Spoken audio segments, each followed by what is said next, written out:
You could have heard this episode 48 hours early on our Patreon, patreon.com/indieheadspodcast. While joining us for as low as $1 a month, you'll receive episodes early, gain access to our Discord server, and get yourself an Indieheads podcast sticker.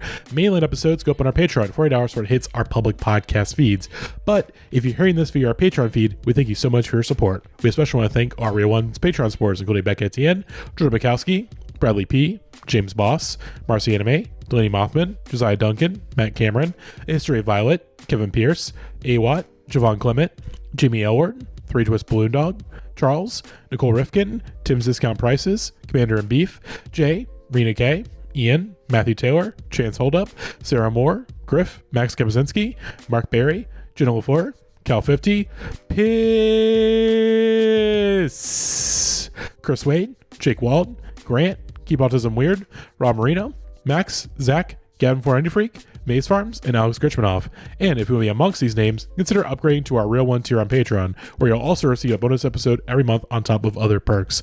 And before we move into the episode, I just want to thank the rest of our Patreon supporters like Jason Daphnis, Kevin Cookman, Bailey, Desmond, Ali Eleanor, Cheddaz, Nato, Eric Chow, Josh, Holiday Kirk, Drew Wharton, Jane Amjadi, Alexis Davin, Cody Gagan, Barely March, Miguel LaFleur, Will Griffin, Corbin Kamich, Gavlin, Matthew, Ethan Sapir, Matthew McPherson, Randy Donaldson, Eleanor Grams, Wilfer Throw, Garris 420, Lily, Jacqueline Kataga, Alec Felder, Midwest Maxwell, Molly O'Brien, AJ Moser, Eraser Red Baby, Matthew Herring, Chuck Tiggleman, Sarah L., Jeremy Bull, and Derek Pemberton. Anyways, though, enjoy the episode.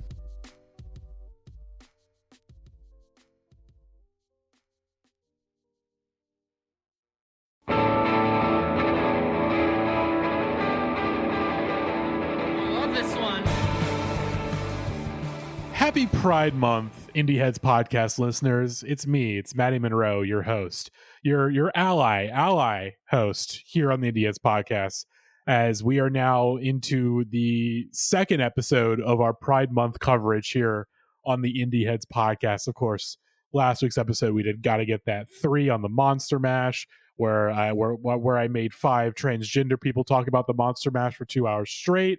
And now we're into for some more traditional Pride Month programming here on the Indieheads podcast. And joining me on this episode is my fellow ally, Max. We are the allies of this episode. And then those from the LGBT community, we have Violet and special guest. Add some more letters in there, Matty. LGBTQ plus. All right. Is that suffice? Yeah, that's fine. That's fine. Is that suffice? King Matty Monroe. Yeah. Well, we'll see after this episode. Episode. Yeah. But also to be fair, Cajun Matty is bi.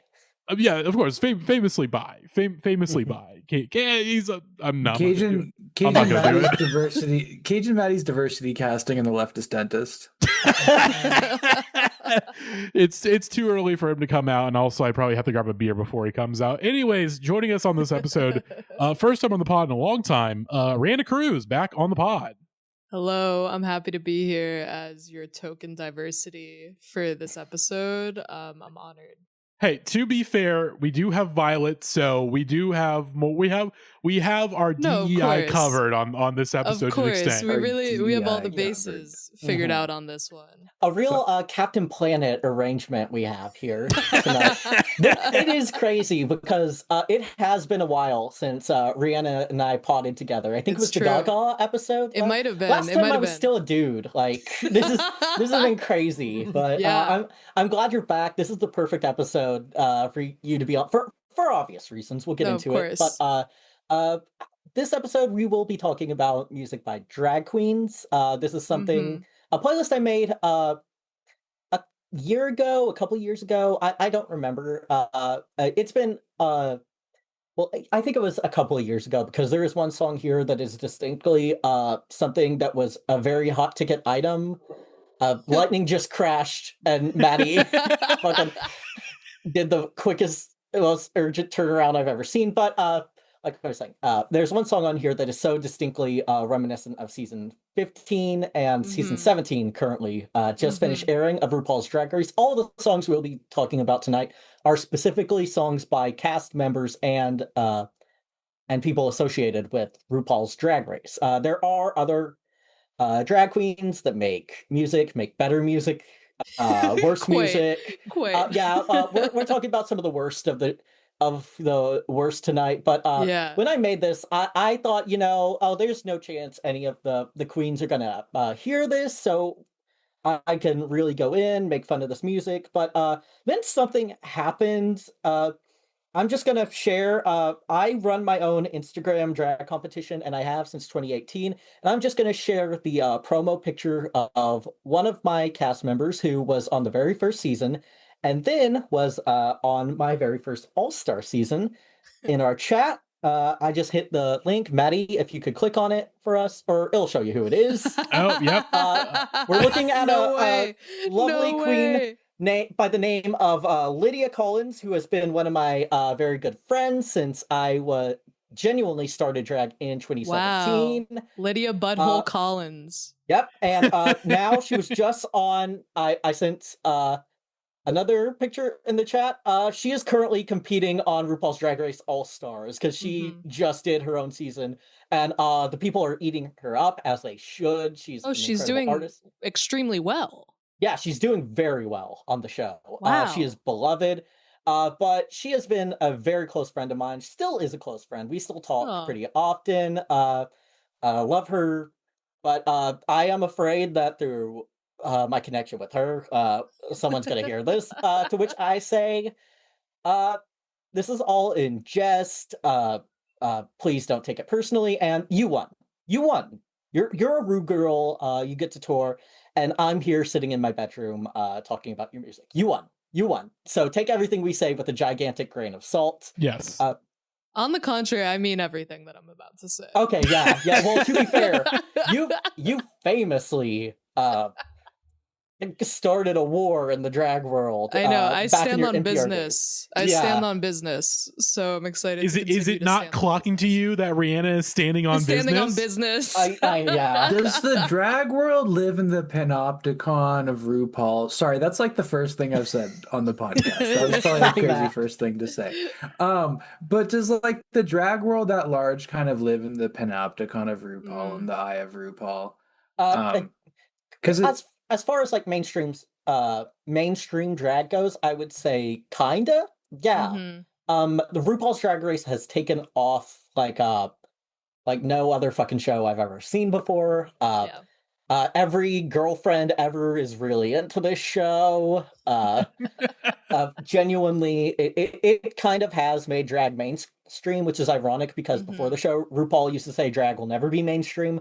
But now we have drag queens walking at the Met Gala. We have them on Broadway. We have them getting their own television shows.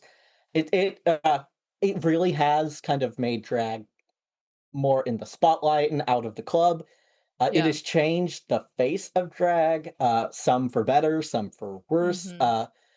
Famously, drag kings have never been on RuPaul's Drag Race. And on one hand, I don't think that RuPaul really is the person to be judging the art of drag kings. But also, I'm imagining like a drag queen, a drag king rather, going on RuPaul's Drag Race and then like having to explain that to RuPaul in the workroom, and RuPaul is just standing there like, stand there like he's the assistant store manager at a Dick's Sporting Goods. Yeah, for sure. Has RuPaul gotten a lot of Botox, or is that just? I'm sure. Because I was gonna say, I feel like you couldn't really tell what's going on with his face because of all the Botox. You know, like maybe you just could see it in the eyes potentially if there's a negative feeling there, but. I don't watch Drag Race. I don't know how expressive RuPaul's face is. I only have this music video to go off of, and if that's the case, it looks like RuPaul's been lobotomized in this music video. But definitely. We'll get to it. When I was watching the playlist on YouTube, by the time I was getting to the end of the playlist, the ads I started to get were like Botox ads for men. yeah. But to answer your question, probably famously on the season when COVID happened, every year they have a reunion show where the queens will come on. They'll talk to Ru about what has happened since their season, etc. Usually RuPaul is in full drag, but on the COVID season, RuPaul is wearing a lucha libre mask, and everyone kind of Nancy Pelosi with the kente cloth. God damn it, Max. Jesus Christ. Jesus Christ. Well, let's just get into the music. The fact is, before we start, can I ask what is the formula of a RuPaul episode? I've never watched. Okay. So basically, all right, so you have like 10, I'm just random number, right? Say there's like 10 characters. They're all like different drag personas, different energies. Basically, they have a mini challenge, where it's like make street drag from this bag of boas or something, like feather boas, and then they like do quick drag. There's a winner. And then there's a maxi challenge, which usually is like something ornate and intricate, whether it's like sewing your own dresses or like starring in a musical or like doing like a talent show. Like it really could be like inane or like really involved. There's a winner that's picked from that, and then the bottom two have to lip sync for your life, where they versus each other in like a lip sync, basically, where they get a song. So like I like if it was like Crazy Bitch, right, by Buck Cherry, they would have like two queens trounce around on the stage lip syncing the Crazy Bitch. They'd be doing splits. They'd be like, just like yapping up a storm, and then at the end, one gets picked to stay, Shantae, you stay, and the other one gets sashayed away. And that happens every week. Gotcha. On the regular seasons, and then All Stars, they have gimmicks like every single season that are super involved. But yes, that's the core structure. Okay.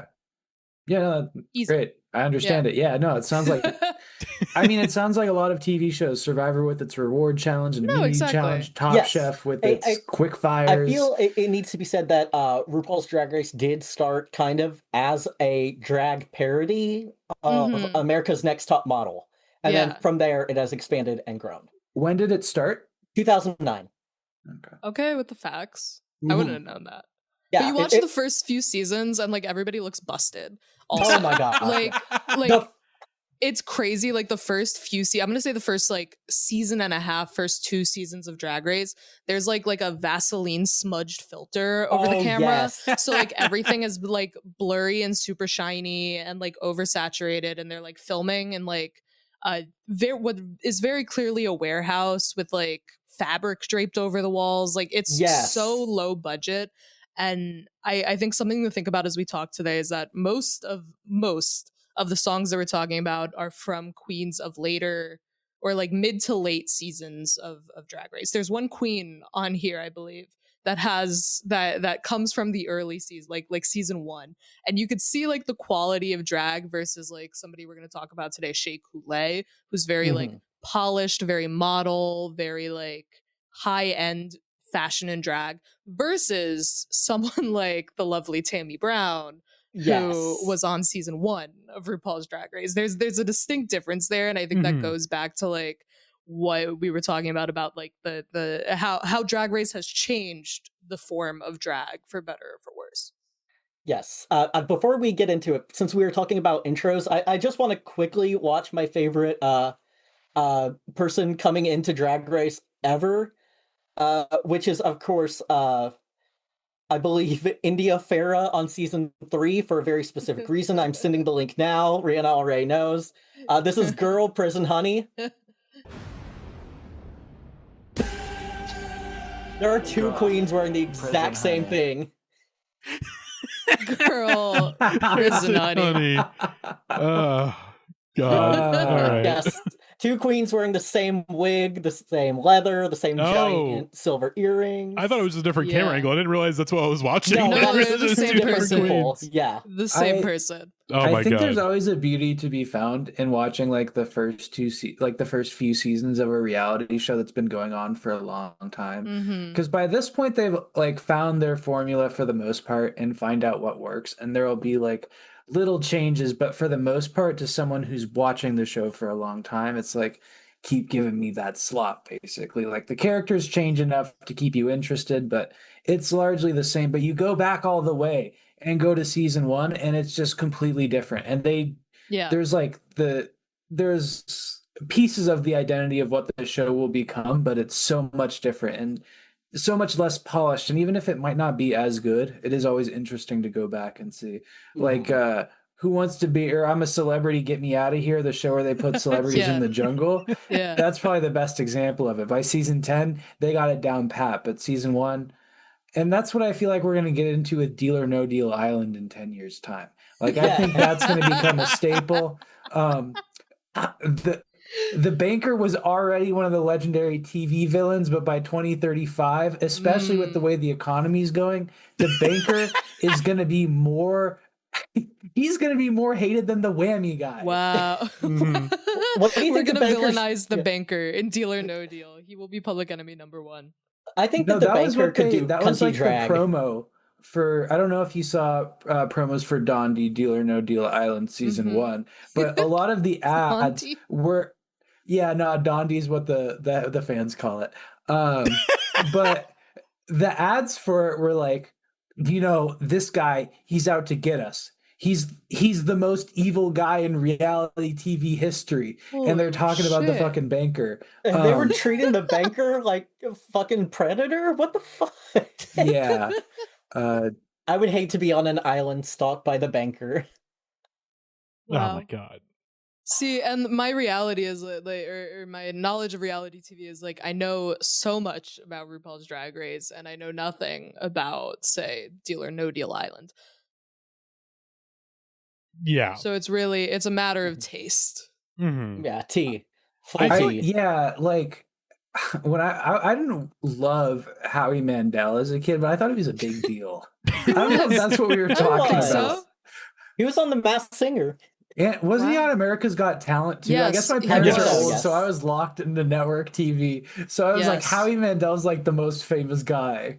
I think the funniest AI slop clips out there are the America's Got Talent slop clips, where like Oh, Jesus some singing very with, clearly like, four AI arms. generated like little girl will go up on stage, and then the slop will turn her into like a tiger or something. I and was the gonna judges- say I've Yeah. seen the tiger one.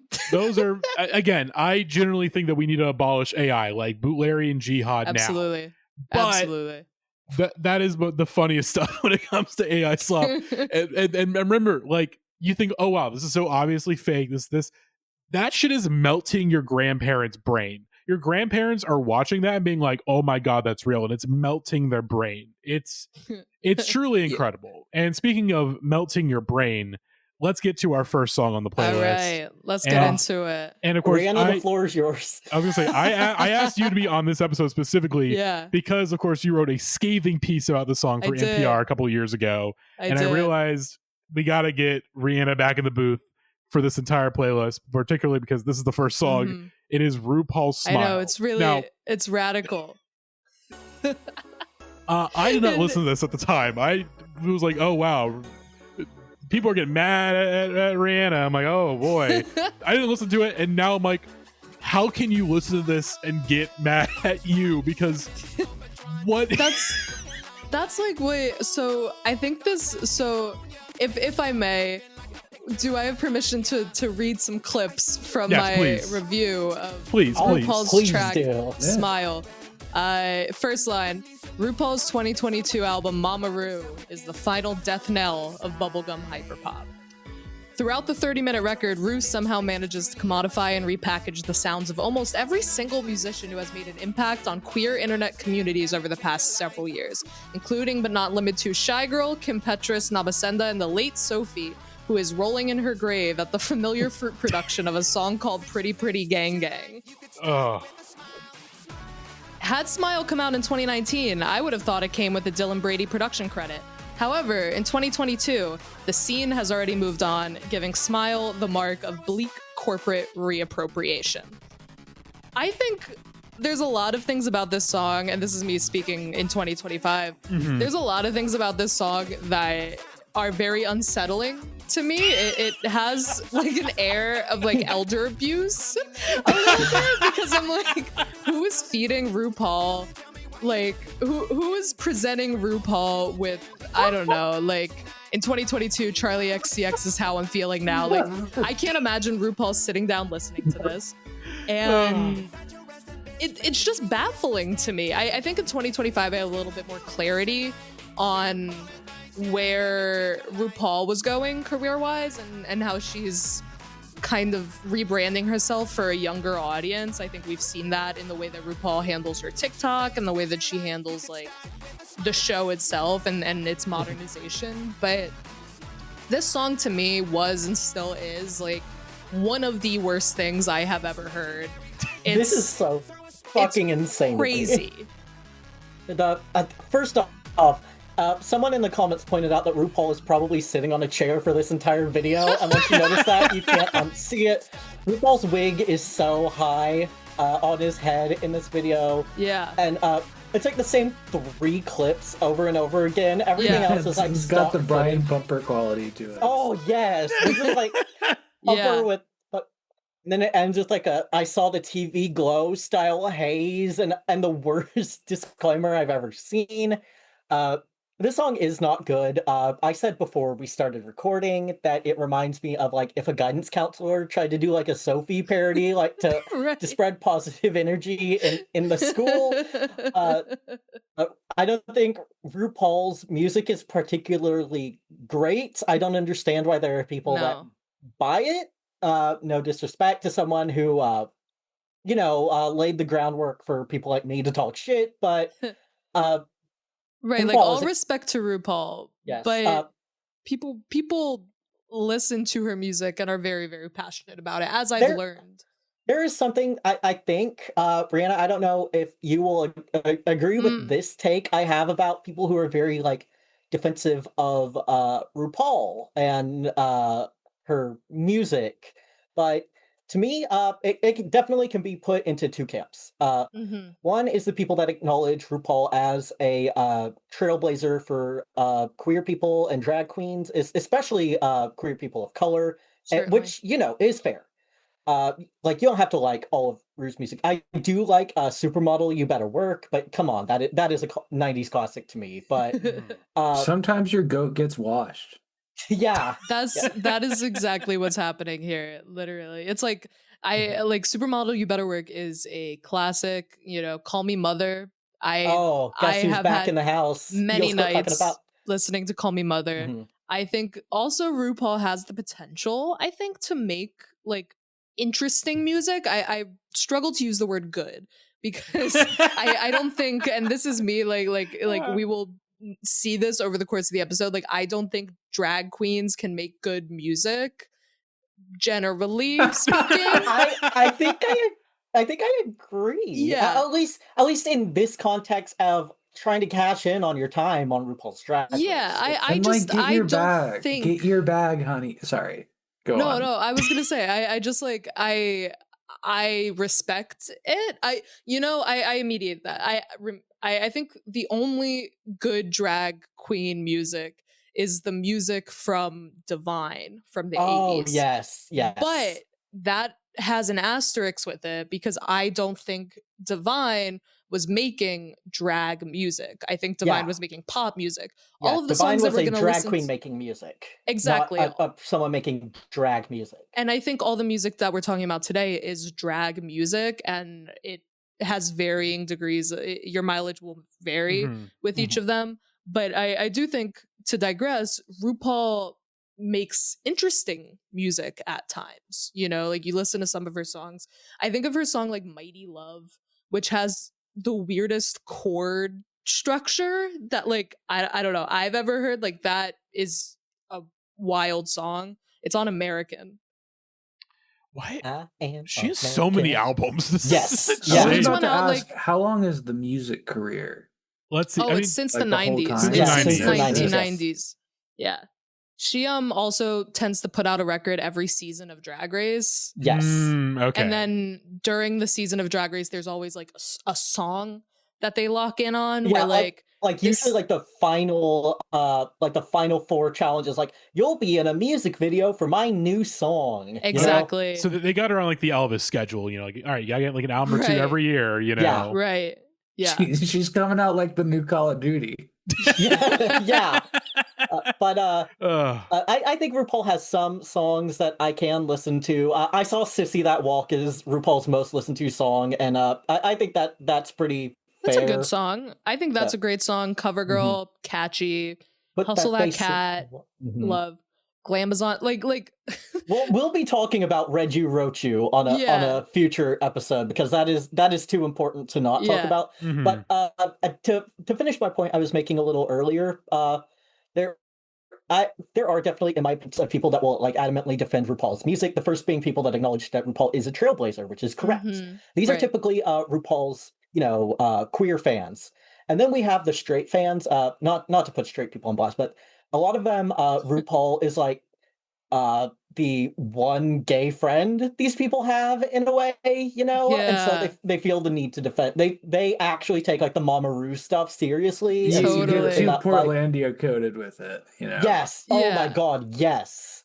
Well, because like RuPaul's like whole ethos, right? Like she speaks in kind of like vague gay platitudes that like like I kind of, whenever I watch an episode of Drag Race, like I turn my brain off, right? Like it is strictly like brain off lobotomy TV for me. Yeah, some people it's like this is my time to interact with gay culture. Exactly. Yes. So like they watch it, they hear phrases like honey, like honey, if you can't love yourself, how in the hell are you gonna love somebody else? And they're like clapping like, oh my god, so true. No, like, that's fucking tea. Yeah, they're like straight people will pick up lingo like tea and hunty and stuff, and then they will try to talk to me in these contexts. And I'm like, oh, but not to be like, oh, RuPaul's Drag Race has fucked up drag, not to go full Jasmine Masters, with it. But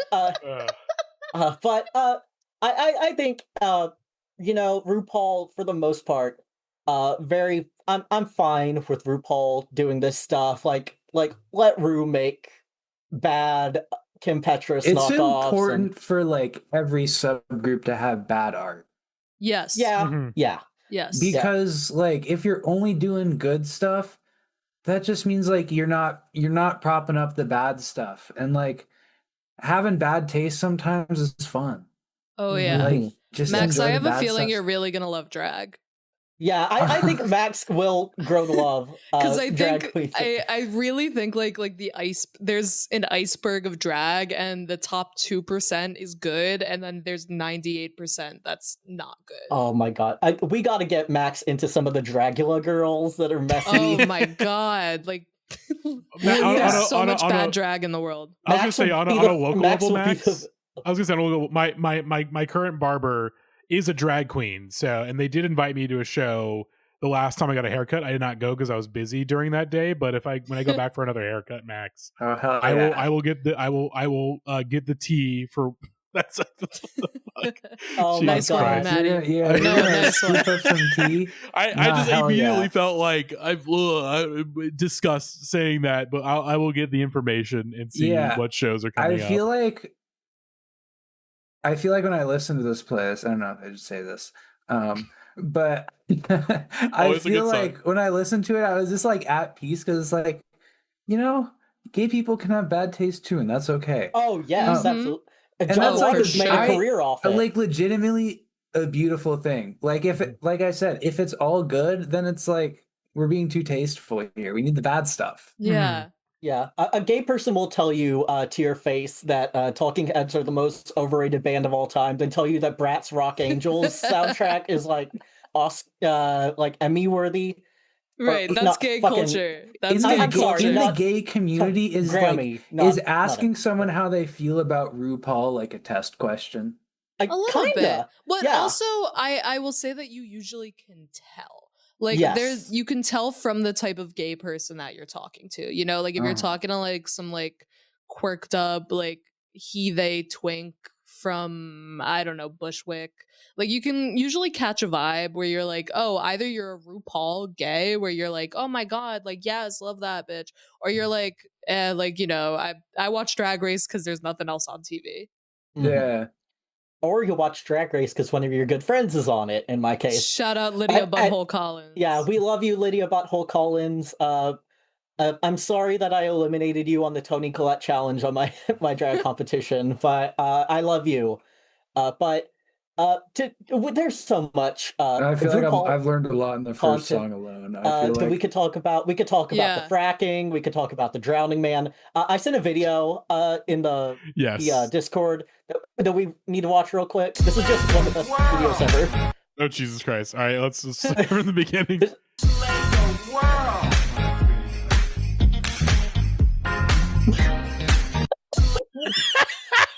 All right, Mr. Q. Sorry, visual bit on an audio podcast, but RuPaul just shuts down for a second, like mid-thought. Just says "slay the world" and then there's again no expression on her face, just completely blank slate, like you just shut down a.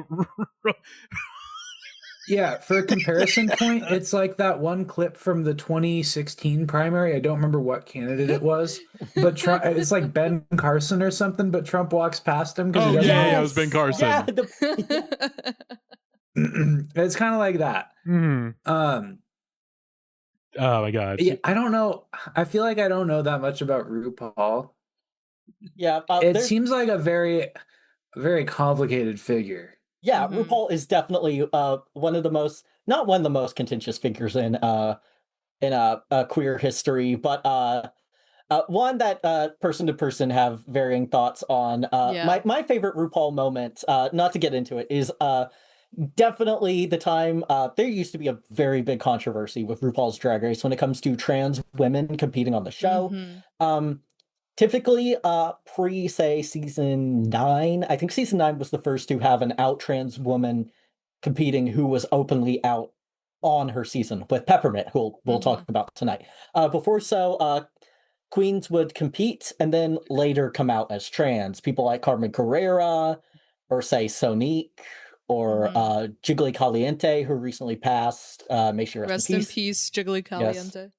But there, at the very beginning, RuPaul compared trans women competing on Drag Race to doing steroids for the Olympics because you already have You're already fish. That's crazy. Which is definitely crazy. I was thinking in my head, it's like, damn, that's like the anti-woke in sports they're trying to do right now. Yeah. And then RuPaul just went out and said it. Yeah. Come on, man. It definitely started a lot of contentious views. There are still trans people that very much so do not like RuPaul or Drag Race in general for it. I will say though, it definitely has changed. Many winners now are trans women. Willow Pill, Sasha Colby, Jinkx Monsoon. There are now trans women and trans men competing on RuPaul's Drag Race with people like Gottmik and Denim. But for a while, it was a very big controversy. And RuPaul one day tweeted out something to the effect of, the only thing you need to compete on Drag Race is charisma, uniqueness, nerve, and talent, which is one of Ru's many catchphrases, and said truisms. RuPaul's truisms. Yes. Truth nukes. Yeah. And RuPaul tweeted it out with a picture of Reanna knows where this is going. What was supposed to be the trans flag, but I guess RuPaul accidentally looked up trains flagged and posted a flag for some sort of London Metro or something to that equivalent, if I'm remembering correctly. Nah. Yeah.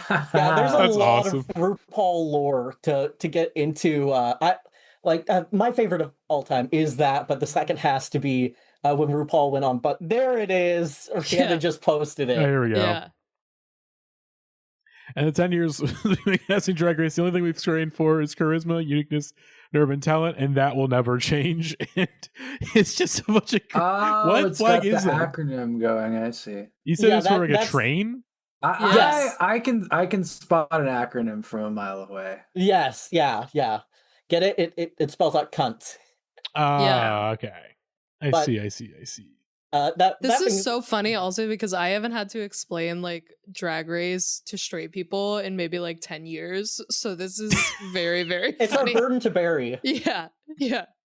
I'd like to apologize that I'm misspeaking so much on this episode. I have slept a grand total of 3 hours this week, but we're getting through it. Yes. And speaking of getting through it, Let's get to our next song. Yeah, we got to get to the next one. Yeah. So we have Alaska Thunderfuck. Come to Brazil. It sounds like a weed strain. Probably is. It is. Yes, she was named after the weed strain. I will say that Alaska Thunderfuck is maybe my favorite drag queen ever. I would say I really love her drag. She's been on Drag Race twice. She won All Stars 2 of Drag Race. She's just great. I mean, she's one of those queens that has very high quality drag. Like, it's always high concept, and she's always like delivering, and she's funny. And so that's a bleeper combo. Yeah, I really like this song specific. I think this is my favorite song on the playlist because when I was in high school, I would listen. She was just on All Stars 2, and she put out the record with this on it right after. And I remember listening to this song, and it would get stuck in my head for days at a time. And to this day, like, it's one of the catchiest choruses that I feel like I maybe have ever heard. And I've never had the opportunity to talk about how much I love it. Yeah, I think Alaska is very funny. Alaska's drag is very polished, and it's always very her. Yeah. Like, you can't imagine anyone else wearing like an Alaska look for the most part. No, exactly. And also, it is actually funny on a level that is not just saying things in goofy voices to make RuPaul laugh, you know? Which is a way that most... Oh, he's kind of like a gerblin. Yeah, like a gerblin type thing. Yeah. But I see what's going on. I think Alaska is very funny and very good at drag. It is a shame that there is a chance that Alaska might not ever be on Drag Race ever again because she is friends with Willem, who is a competitor on RuPaul's Drag Race that Ru fucking hates. Yeah. Yeah. But this song is fun. I know it's probably a time prison for Matty and Max, but it is a very fun play on the Come to Brazil YouTube comments, I think. Yeah, and I like the like way the song sounds too. Like, it's very like Brazilian oriented. It reminds me of like this weird moment in the mid 2010s, like the early to mid 2010s, where like every pop song kind of like sounded like this weird like international EDM vibe, like yes, like We Run the Night by Havana Brown, or like Waka Waka from Shakira, like this the Pitbull effect. Yeah, this literally sounds like a Pitbull song. That's what I was gonna say. Hell yeah. This has that the I don't know, the Pitbull globalization energy. I can see him this does singing sound this. like Pitbull. Yeah, Pitbull would go crazy on a fucking remix of this. I didn't realize this from 2017. I didn't look at the dates of when these songs came out. So the fact this came out in 2017 does make me like the song more, because like, oh, it's actually like pretty early on the whole Come to Brazil joke, you know? Totally. Like, Totally. It's actually extremely timely. Even if, of course, the beginning of the song, again, I think the reason why I was like, wait, this came out in 2017 because the beginning of the song, like the piano part, it sounds like Pink Pony Club by Chapel Rowan. yeah, it does. And it gets into this, and it's like, oh, it's like very, you know, like, this is obviously a bad touch point, but I'm like, I think of just like Major Lazer initially. No, totally. Yeah. Yeah. But even if like it's again, it's somewhere in the midpoint of like Major Lazer and Pop Star Never Stopping. Yes. Yeah. Oh my god, it literally. does have pop star vibes. Which there's a couple songs on here that give pop star vibes. Yeah. She also, Alaska looks beautiful in this video. I have to Alaska note, looks like, incredible. she looks so fish here. She actually looks Brazilian in a way that kind of floored me when I was watching the video. What? Sorry. Fish. It's a term in the drag world. A contentious term a little bit. Yeah. It usually it refers to when your face is so good that they can smell your pussy. You know? Yeah. That doesn't make sense, but we don't have to stop on that. We keep going.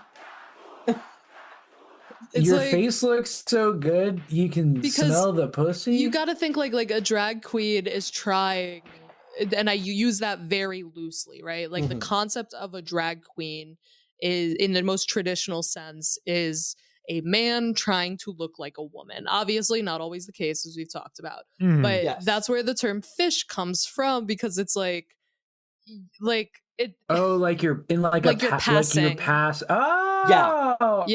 Look at that. You know, like on top of the ball. I'm like the Yeah. little bear. yeah. The first time a hot idea has explained to Max and not the other way around. This is No, I crazy. like that. No, that's good. Yeah. But Oh my God. I like Alaska. We don't need to talk about Alaska's former nasty boyfriend.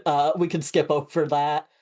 There's so much lore in every Yeah, single there's so much lore with every single one of these people. Yeah. But it's really just Alaska- picking and choosing what is relevant and what is not relevant to share with Matty and Max. yeah, I do want to give a since there is a chance that Drag Race stands will be listening to this. I do want to give a little PSA. Hi, Drag Race stands. Let it go. Are there people who like just like name search Drag Race and then just listen to anything that Almost comes out of certainly, it? yes. Mhm. Have you Yeah, ever I seen? would say so. Have you seen the Drag Race tattoo guy? No. There's a guy. Oh my God! Hold on, let me find this. There is a guy no, for sure, who gets the name of every single competitor of every single Drag Race season tattooed on his body, including international seasons. Oh my God. That's so many queens. I just want to tell the Super Drag Race stands, let it go. I love Katya. Alaska deserved to win All Stars too. It's true. Let it go. It's true. You lost. Yep. I love Katya. Very funny, but Alaska destroyed that season outside of the makeover. You just gotta. I'm trying to think of like a straight man's comparison for Alaska, because I feel like maybe like sounds like Michelle Fitzgerald from Survivor. I was gonna say give me the context of who. Alaska. Well, Alaska is like on her on her regular season of Drag Race, I forget where she placed. She was good. She was a runner-up. She was a runner-up. She's a robbed goddess. On her first season. Yeah. Then she comes back on All Stars 2, which is pretty much acknowledged as the best season of RuPaul's Drag Race, like, period. Undoubtedly. And she wins. And she wins by kind of like a landslide, like she delivers every single week. And I wonder like what the when Jake Paul and KSI teamed up to release Prime and Lynchley. Yeah. Okay, I feel like I'm losing the plot. I'm losing the plot already on this one. Well, if you heard me laughing before the episode when I came back to my desk, I was thinking it would be awesome if RuPaul was the parent of Jake and Logan Paul. Max was the right person for this fucking episode. That's good. That's good. Yeah. Hell yeah. Oh my God. My favorite family of all time, Jake, Logan, Ru, and Sean. All right, let's move on. Let's get to our next song because we got a bunch of songs and some of them are real time prisons. This one, I think the first, so like Smile was just like an immediate like shock to the system, like okay, oh boy.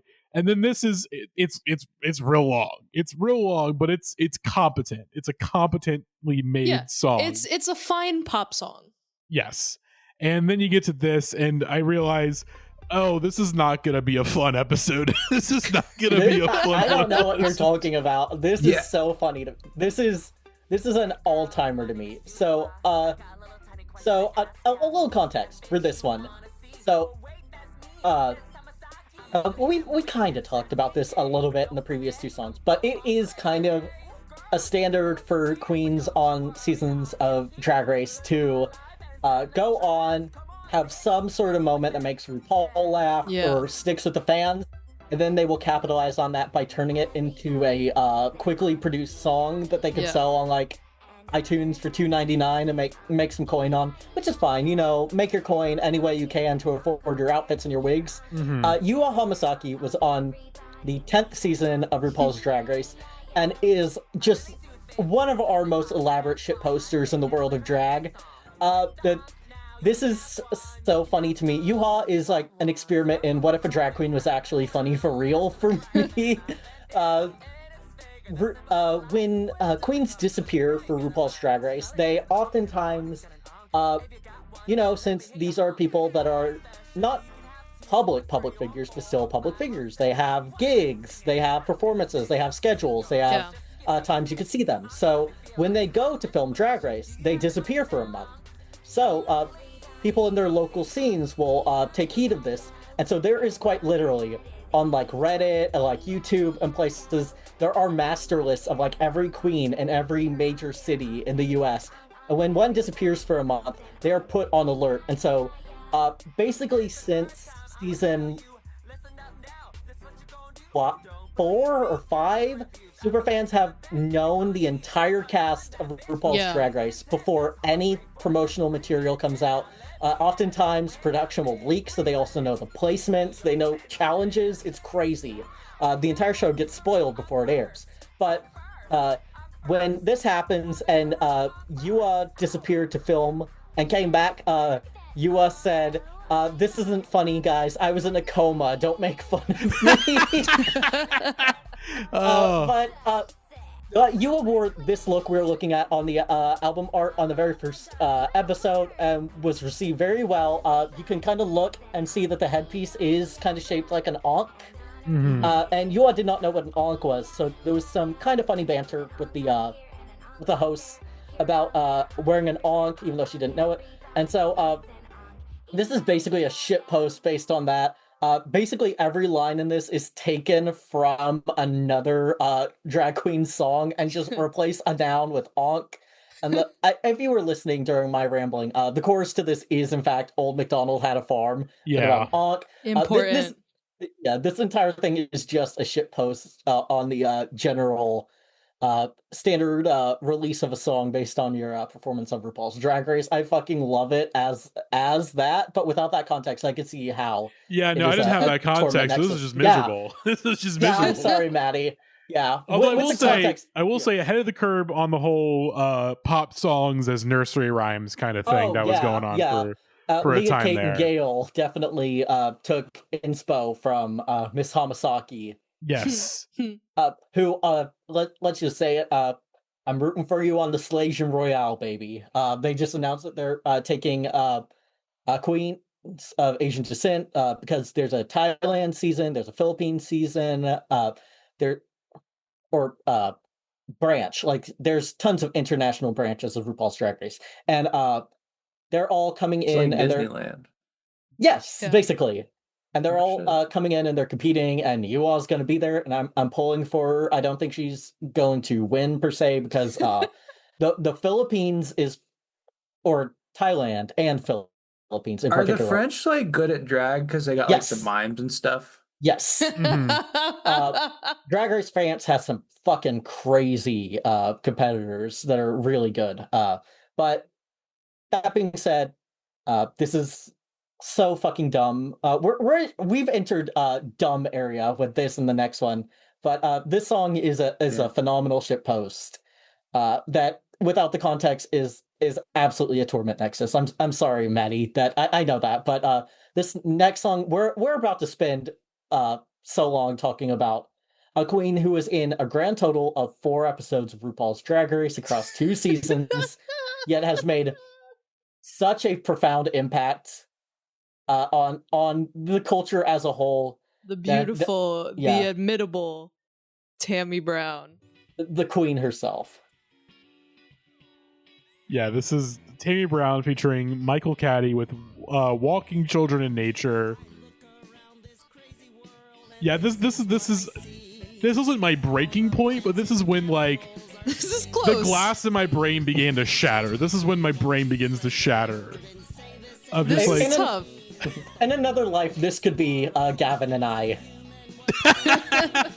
I'm glad we talked about Muck Sticky on the podcast because now we can use like Muck Sticky music as a descriptor, and this is Muck Sticky music. Yes. It's a Muck Sticky ass beat. Remind me, what is Muck Sticky? Oh no. God. All okay, right. never mind. No, Pull it up. Yeah, let's simply okay. So he Afro Man meets like. Oh no.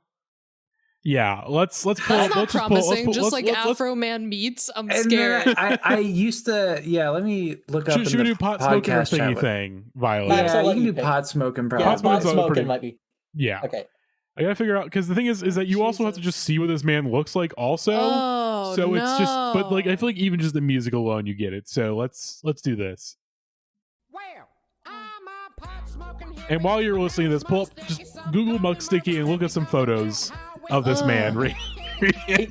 He's like a humanized Spencer's Gifts, if that makes sense. Oh no. Yeah, it's kind of like no. Afro Man meets Couleé meets. Yes. No. Yeah, meets your cousin that you really don't like. No. Yeah, let's look at He some really loves photos his of mom. Muck If Sticky that real makes you quick. feel while any we, better about him. Also, important caveat is he's friends with like every famous person ever. Oh, Yeah. this is not good. There's a video of him and Post Malone having a jam session together. Stop. He posted a picture of him hugging Jelly Roll last week. There he is Yeah. with the guy from the God. Eagles death metal. He's friends with Saliva and Josie Scott. Oh He had my Jay god. Muse on stage Yeah, in Jay Orlando last Muse. month. Yeah. Would you like to Wow. guess? Would you like to guess what Guinness World Record that Muck Sticky has, Rihanna? I'm scared. I'm really scared. Violet, what is that? What is what is that world record that? Well, Matty, Yes. Muck Sticky currently owns the world record for most consecutive days with pajama pants worn. Yeah, he was wearing pajama pants every day for the last 20 plus years. Shut the fuck up. No, no, that's true. That I is feel like I true. just watched real Rihanna have guy? again. You can pinpoint when their heart breaks moment, like frame by frame. I just watched the light. Their eyes He go out. also has the world record for most albums released on the same day. A couple years ago, he released 10 of them on the same day. I believe AI art was used for most of them. Yeah. If you can imagine, he's big on the AI art kind of What? No. vibe. Oh, this is yeah. Okay. Wow.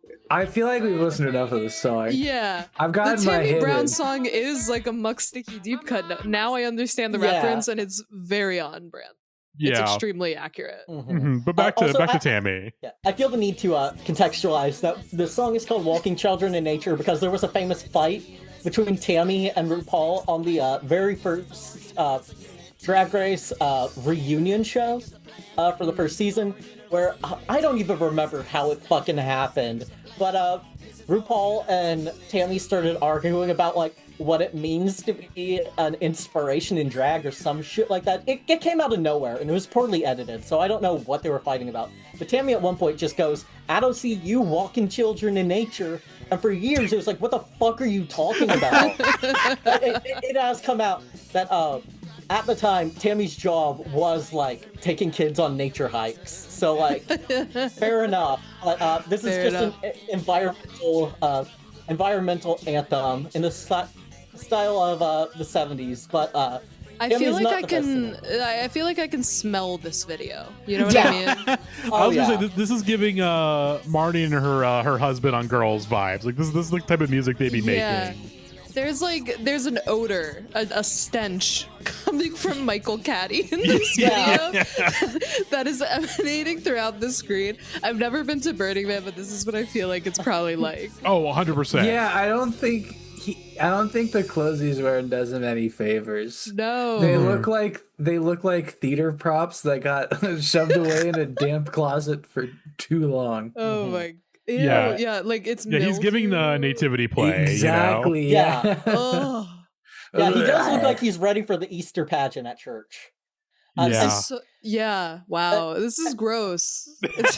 It's a gross video. This I is love vulgar TaMMie. auteurism that we're Yes. watching. Yeah. Harmony Korine would love this. Oh, this is nasty. Uh, Nasty we're, word. we're at a point where I sent a couple of videos earlier that we need to talk. Let me just send the rest of the playlist. It's only 4 videos, but in total, we're gonna watch 6 TaMMie Brown videos Okay. because TaMMie is, without a doubt, the person who has not intentionally, but just by being themselves, has become Yeah. like the icon of what it means to be so fucking weird and unique on Drag Race.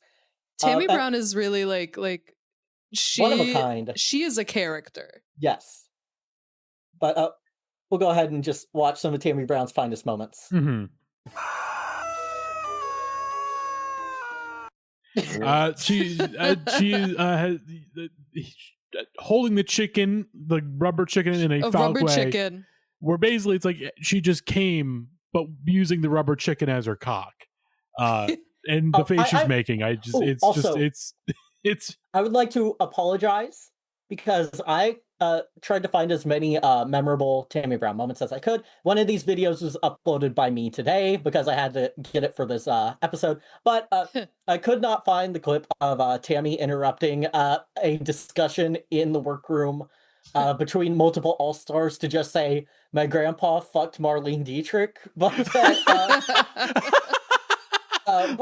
that deserves its own shout out. And when she was screaming, "I cured my grandmother," and twirling with fabric in the workroom also deserves commendation. Crazy sticks to me like ribs, which is a great quote. I don't know if that's in everything the video. that comes out of her mouth is I said, TaMMie was only in 2 episodes. She's the original mother. She's like Magdalene. Yeah, this is mother. Yeah. But let's watch TaMMie fight with RuPaul. Yeah. Up against a lot of criticism. Well, why feed into that negativity, though? Why do we have to constantly feed into that negativity? It's there. There's not. But why do you have to be it? Why do They're we have kind to of be the framed negative like assholes? on Why- cinema. If you take on someone else's negativity, it's because, goddammit, you forgot it. Yes, you both call me losers. And I don't see you out there walking children in nature. You forgot who you I know I'm here were. today. You forgot, TaMMie. Don't blame me for that. That's Greg your fucking Turkington's on the left responsibility. Use your there mouth. with the. Why is there a fuck ass? How many fucking times do we have to newsboy put cap in this video? That's Santino. Oh my god, we can't get into Santino Rice. Former Project Runway competitor turned RuPaul's Drag Race competitor who now just yells anti-vax shit on X.com. Oh, that's awesome. Yeah. That's awesome. This Pick out the good video ones. was kind of crazy because it really again, earlier I was talking about the shift between first season of RuPaul's Drag Race and now. Watching this, RuPaul is more animated than I have ever seen her in really the course of the show. Yeah. She's fucking pissed off at TaMMie, and TaMMie's just sitting there with this fuck ass mug and this headband over her eye. Yeah, that headband isn't at her forehead, Over it's her on her eyebrows. eyebrows. And she has all this forehead above her, and then this fucking rockabilly bouffant situation happening. Rockabilly Buffon. Oh my god. Use your mouth. The face that RuPaul made. RuPaul is so pissed. That is Incensed. Yeah, that is if you set me off another degree of temperature, I'm going to just fight you right now. Well, we found our profile pic for this episode, you know? Oh yeah. Oh my god. All right, let's but now let's watch TaMMie fight with other judge Michelle Visage. You know they did wear these kind of nylons if you do your research properly. I do have an associate's degree in fashion. I do know these things. I'm being read right in front of my You're eyes. not being read. If I was going to read, I can talk about that line on someone's neck. It was nasty. That's crazy. I'm assuming that's Michelle. Yeah, That's that is Michelle Visage. That is what's so, yeah. Oh my god! Even just the shock on her face is so Fucking face crack of the century. Oh my god, I think the best comparison is that one person on, I think it's Project Runway, who's for dinner with the Kushners. That's the kind of face that she's making right now. Dinner with the Kushners. Oh my have you god, not seen that clip? Okay, No. there. Carly Kloss is famously married to a Kushner. Oh. And Yeah, she's the one that was hanging out with T Swizzle. Yeah, Yes. she was Taylor Swift's best friend. And Yeah. let's see if I can find the clip of This is straight Drag Race. Yeah. Kinda. Yes. Well, I mean, Yeah. half, if not more, of the contestants on this are gay, including the It's like women's basketball. Mm-hmm. Okay, I cannot find the clip online. Unfortunately, it's not on. Oh, here we go. Wait. Is this AI shit? Oh, it's an AI. Yeah, it's AI. Okay, never mind. Can't seem to It find has it. to be on Twitter or something. If you look up "Dinner with the Kushners" on Google, I bet you'll find it. Yeah. Give me a second. Carly to find Kloss it. judges Jimmy's. You guys Team Kimmel or Team Fallon? That's a good Pride Month question. I think I'm Team Kimmel. Team Kimmel, just because Kimmel. Just I think based on what I know, I mean, just listening to the Seth Meyers and Lonely Island podcast and just if there was knowing the general comedy world, it seems like Kimmel is much more beloved in the comedy circles than Fallon. Yeah. If there was going to be a gay late night host, who would y'all cast for it? RuPaul. TaMMie Brown. I mean, probably RuPaul. RuPaul did have the RuPaul show where Michelle Visage was her co-host, but also RuPaul has stepped in for, I believe it was Jimmy Fallon when he was absent. RuPaul stepped in to host the show for a second, and has a really I think my favorite queen. Yeah, I think my favorite RuPaul moment. One of them is on Jimmy Fallon. Jimmy Fallon sits her down, calls her a drag queen, and she goes, "Drag queen!" And you see Jimmy Fallon's face fall, like he's about to get canceled. He thinks he's about, and that he said something wrong, and he's like, and then she like stops and goes, "I am the queen of drag," and then everybody claps. Yeah, and you see like the relief wash That's over how I his felt face. into this episode. I mean, the thing is, I will say. The one that I still go, wait, he's not gay is James Corden. That one is still still always a shock to find out that he's straight. What is he up to these days? He was making my ass laugh. He was at the Met Gala.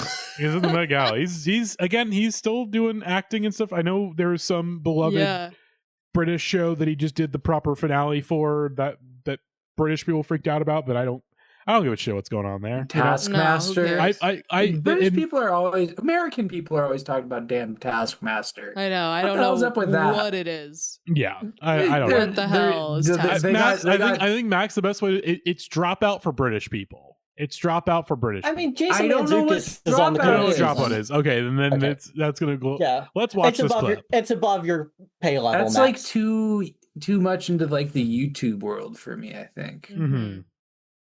James Corden lately. Anywhere, honestly, not even to dinner with the Kushners. No. The fact that everybody backstage is just like, "Oh my god, did he just say that?" Oh no. That's your husband. that is something you say when you're just like, it's really just like, look, I'm not making it past a certain point in this competition, so I'm just gonna go out swinging, and I salute you, man, whoever you are. I'm sharing James Corden's Instagram profile picture in the chat. It's crazy. Mm-hmm. I know this is visual on an audio podcast, but let's take a look. Oh yeah, Mr. Again, it's giving Mr. Who's the dapper gentleman rapper guy that you guys always talk about? Mr. B. Mr. B. Yeah, Mr. B, the gentleman dapper rapper, whatever the fuck his name is. It's giving that. It's giving boys have swag, men have class. I was gonna say pastor with Grindr account. That will be a problem if it gets found. yeah. But before we leave, TaMMie Brown, you did post this earlier in the chat. We still have some videos in that playlist. We do. We still have one.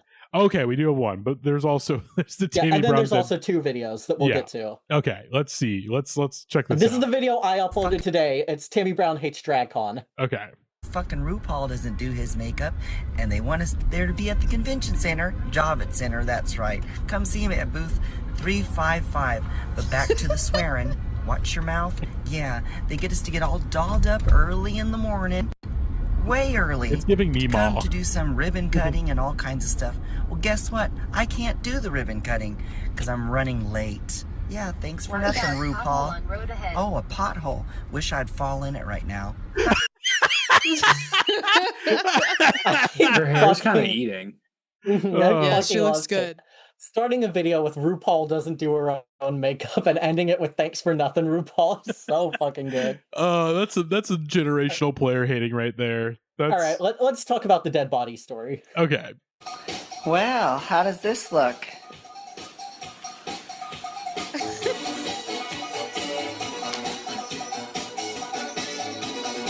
Did I ever tell you the time that I found a dead body? I was out riding my bike one afternoon and Over in the ditch, I spotted a mannequin. I thought it was a mannequin. I thought of all the ways I could dress it up and everything, you know.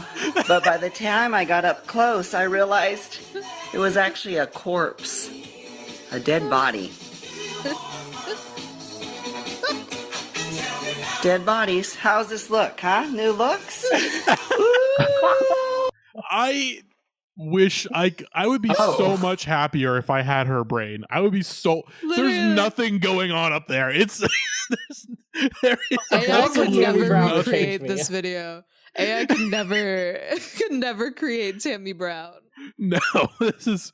Oh my god. That's wild. It's shot in the same kind of it's kind of shot in the same universe as the guy we watched a couple years ago who takes the dab pen hit in the bathroom. Oh, how to make weed on the toilet tutorial. How to make How weed on to the toilet. smoke weed on the toilet. Yeah. Yeah. Which I really appreciate. I saw someone die at work once. I didn't see him die, What? but yeah, no, I was working at the golf course. And one of the regulars came in. He didn't speak very good English, but he was like, "You see that guy out there?" And there was a guy in like the first fairway of the Oh my golf God. course. He was like laying face down. I was like, "Nah." And I was like, "How long has he been out there?" And it was like, "A couple minutes at least." And I was like, "Well, that's not good." And then I called 911 Oh my and they came God. out here. Yeah, and it was a whole scene. He died. I was Holy like the last shit. person he talked to, which kind of fucked Holy me up. shit. Yeah, no, it was kind of crazy. Max. That's Yeah. There's so many like Max. There's so many things that have happened to Max that we do not know. That Max. I'm floored. Yeah, Like my holy like shit. like are you okay? Yeah, no, it was like 4 years ago. But like he died, and then like my neighbor a couple doors down died in like the same week, and that kind Oh of my God. like that kind of fucked up with my whole like sense of like mortality in the world. Yeah, no, that was kind Yeah. of crazy. yeah. Because that was like the last day I was working at the golf course too. Anyway, it was like a Sunday morning shift. That's so weird. And it was like first thing that happened in the morning. It was like 7:15 a.m. and I'm calling Wow. 911. Holy Yeah, shit. no, it was wild. Jesus Yeah. Christ. Well, on that fun note, Matty, if you could click that Twitter link in your Oh, okay. All right. Let's Yeah. see. Look at All this right. is probably the most famous TaMMie Brown clip of all time. This was from to give context. The RuPaul's Drag Race has a show called Untucked, which is kind of their behind the scenes while the judges are like scoring the contestants on how they did the week. They'll have the queens go to basically like a lounge and have cocktails and talk about the challenges, you know, Mhm. how they did, how they think everyone else did. Mhm. And sometimes the juicy drama will happen there where they start fighting. Like in this clip, this was from the very first All-Star season. And the very first All-Star season of RuPaul's Drag Race was in its own way kind of the best of the best. The people that really made an impact because it was the first 4 seasons. Yeah. They didn't have a very wide pool to grab from. So it was all basically like finalists, people that made it very far, people that left lasting legacies, fan favorites. And then there was Mimi on First. Mimi on First is a contentious character in the world of RuPaul's Drag Race. She was very disliked on her original season. She went home on the 3rd episode because during the lip sync battle, she picked up another queen and carried her around the stage, which got her eliminated. Famously, the line "drag is not a contact sport" became a quote from it. But when Mimi on First walked into the workroom, everyone was shocked. They refused to believe that she was actually competing. And then they revealed that this season, the real wrench in the works, All Stars 1 is not a very good season. It has phenomenal queens, but they threw a wrench in the works by making them compete in teams, which really, and if your team was in the bottom, you both got eliminated. So yeah, fuck that. yeah, so it Group wasn't project really ass. fun. You couldn't see a lot of what makes the individual queens shine because they had to kind of commodify themselves to each other. Yeah. And since then, basically every single queen who has been on this season has come back for another All-Star, specifically because they acknowledge that All-Stars 1 is just not a great season of television. It's a boot. Except it is a boot. But in Untucked, this 1 minute and 40 seconds is full of every single thing people remember from this season. Like when people think of All Stars 1, it is just this. It's literally everyone fighting with Mimi on first. Yeah, listen And to me. Okay, let's just watch it. Minute. This is my problem with it. Act the fool, girl. I'm here. Act the fool. We are living in a world where people look at us like we're There's freaks. TaMMie. Ha! Ha! I'm acting. Why are we sitting here bullying each other? I think it's highly inappropriate. No, baby. We are not bullying. We are having open discussion. We're not This is bullying not any bullying. discussion. Everybody shut up. Fucking shenanigans. I did not sign up for this. Wait a minute, how do you not know what you're signing up for? You already did this, girl. Oh, well, come on, Teletubby. Teleport us to Mars. What the fuck? Is this bitch for real? I did not sign up for something. No. You started this shit. Change your costume, Mimi. Change your costume. Change it around. Change it around. I was feeling like Mimi's kind of turned over a new leaf. And then guess who came back? The old Mimi. I just don't think it's appropriate to talk about shit that had nothing to do with anything that's happened here. Well, guess what, Mimi? We did. You, Mimi, I'm first. Mimi, I'm first was number 3 in the voting. I could not believe it. Out of all Do 50 not attack bitches, my fans, bitch. of the shit that I've seen, you don't have that many. So out of 50 motherfucking bitches that have been here, how did you manage that? Because they need someone to go home first. They're just And you know what? That's a classic. they're just reading this woman for Phil. My You God. know what? And there she goes That's not again. very nice. Whatever. I bet her You want wig it stank crazy. too. Well, you got it now. Is that People are something attacking- people say? Or What's that? I bet her wig stank too. Is that? Max is I'm just creating making new stuff up on the reads. fly. I like it. I like I like it too. Yeah, I'm gonna be using that. But this really is like maybe the defining moment of Drag Race to me. Is everyone fighting Mimi on first because they're all just so fucking not wanting her there. Pandora Boxx looks ready to die because she is Mimi's teammate. Chanel's not wearing her wig. TaMMie is just chilling. TaMMie saying whatever comes across her. Whatever- This is like I've seen this clip numerous times. I could almost recite it from memory. It still confounds me the things that TaMMie Brown says in this clip. These non sequiturs that like mean nothing. Like when she's like, "Ha, ha," I'm acting. Well, come on, Teletubby. Teleport us to Mars. Oh my God. Yeah, no, I think that's really fun. Yeah. I'm enjoying what I'm learning. Yeah. Mhm. TaMMie Brown really is like the most fun person to learn about in the Drag Race world. She's a character. But Mhm. I think we're ready to move on to a later season of season 9. This was the first season I watched live. And I was pulling hard for this bitch, I'll tell you what. So this is Cocky by Shea Couleé featuring Lila Starr and the Vixen. And it's fine. Mm-hmm. It is.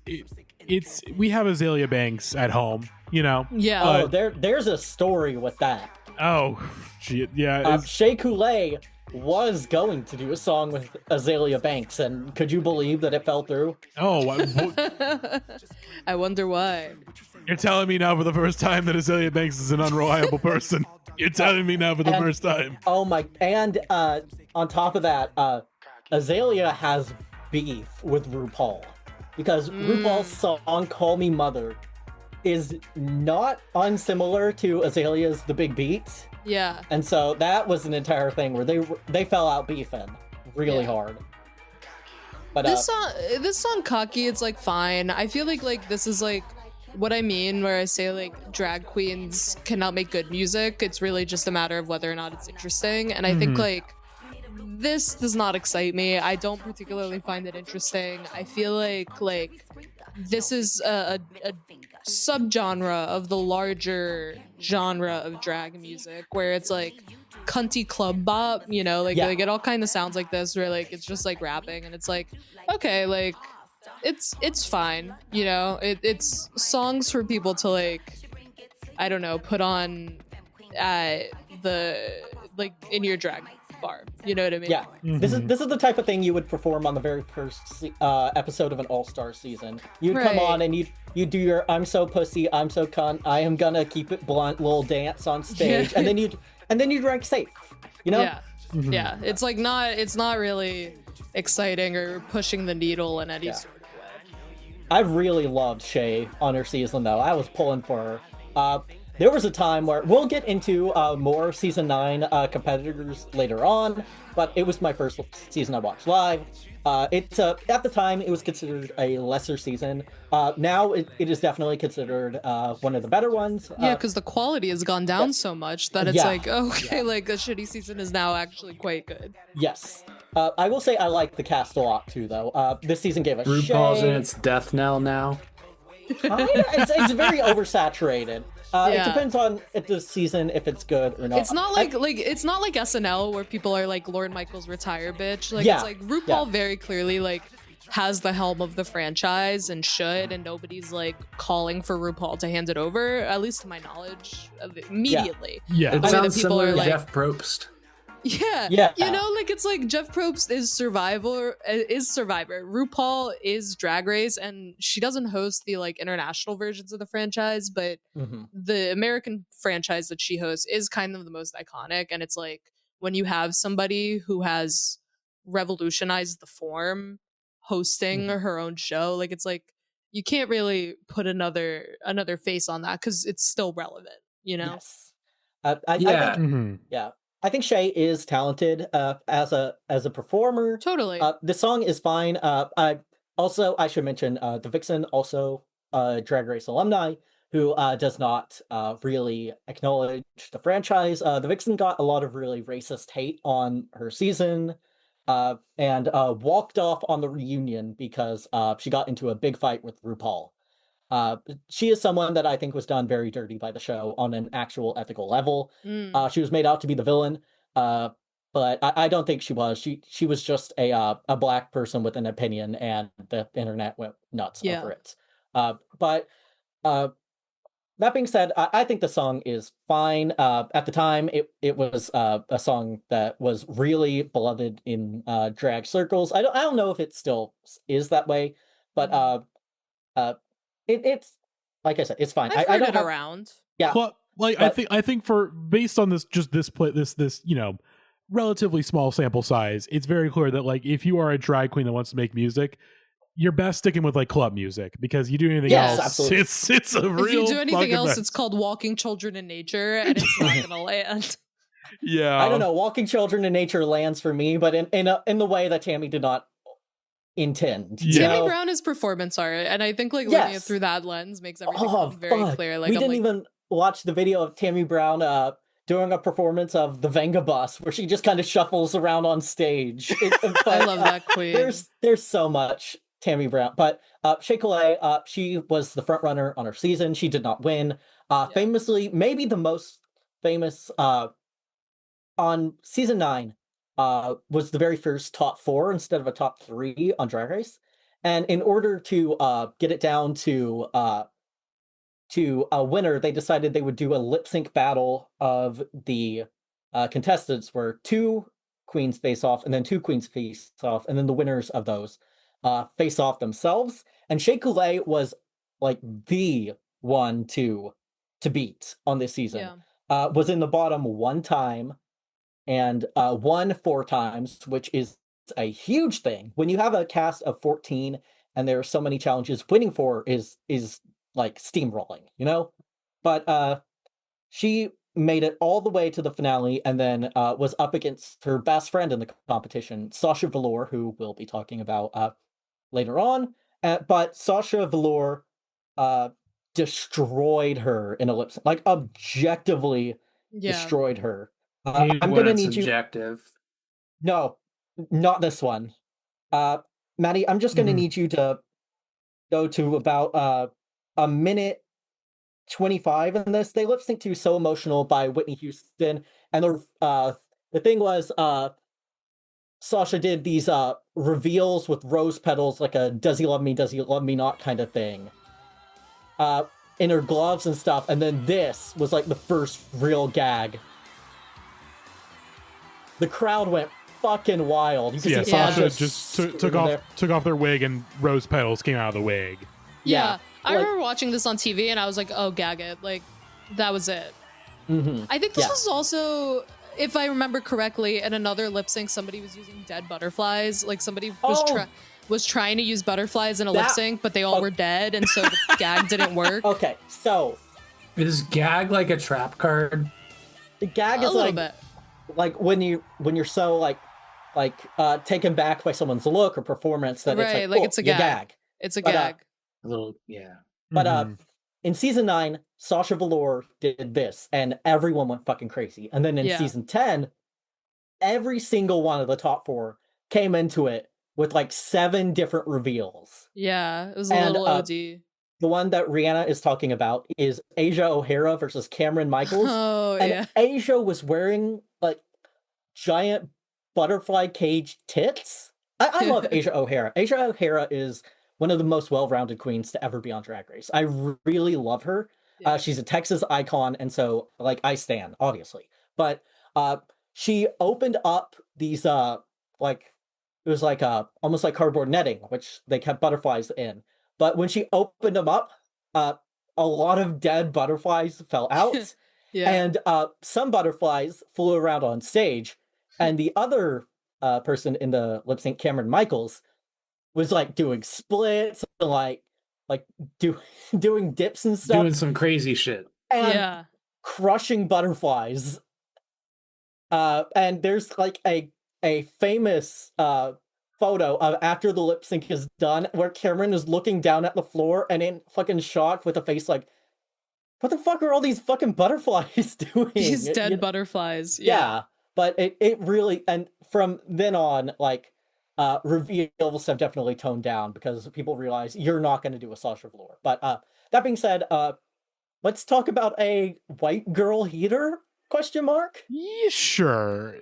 This is the most real song on the entire playlist, which is not saying a whole lot. But this is the only song I hear on this playlist. I'm like, oh, this is someone trying to make like a real song. You know, and I it's not a very good song, but it's a real so. song. Yeah. Undoubtedly the most famous name to ever come out of Drag Race. Yes. And also, we should mention the featured guest who is doing the harmonies on this, which is Michelle fucking Branch. Crazy. To be fair, Trixie has been open about being a huge Michelle Branch fan, just like me. I'm not the biggest fan of Trixie Mattel, just because, oversaturation. But I do like this song because it does remind me of Michelle. This chorus has been stuck in my head for a while. It's not like reinventing the wheel, but it reminds me of the Michelle song. Well, I think Trixie's like drag is interesting because she's doing this like a mix of like 60s 70s like pinup girl country thing, and her music feels like it has the most thought put into it. Like she has like an image, she has a brand, which I think is really important when talking about some of these queens. Like I think your mileage in terms of success is how well you can market your brand post Drag Race. And Trixie Mattel is marketed where she like had an HGTV show where she built a motel in the middle of Palm Springs. She has like this distinctness to her. And that's why I feel like the song is like the realest of the bunch, because it's like, right, Trixie is an actual musician trying to make music that transcends like drag music. I think Trixie is an interesting drag artist. It's hard to see her as anything other than, Trixie, the person who's been, the face of people attempting drag makeup since season 7 dropped. Yeah. But it's interesting that she's like this combination of Bridget Bardot and Annie Oakley and Barbie and Nancy Sinatra. It's just a real grab bag of inspirations that she does manage to make work when all combined. And I think that this song is something that if I heard it on the radio, it wouldn't feel out of place, which is something I can't say about most of the rest of this playlist. But I think this is very sweet that she got to make a song with one of her childhood idols, And I think Michelle is great doing the harmonies on this. I wish she was in the video, but we can live with her not being in it. But this song, I think throughout the course of like what we've been listening to and what we are going to listen to, I've been trying to like think of a taxonomy of like drag music. And I think this song is an outlier in the sense that it sounds different, like instrumentally, but something about this song that I think is really indicative of drag music writ large is how the vocals sound. Like they're very like forward in the mix, and they're very loud and distinct. And there's like, you know, the fag scent they got going on, you know, like you know, like you listen Honestly, to it. I'm surprised it took this long for a slur to be dropped on this episode. I'm not gonna lie. Oh, Matty, do you understand how bad I was holding my breath when we were talking about RuPaul's other songs to mention that RuPaul does have a song called Tranny? I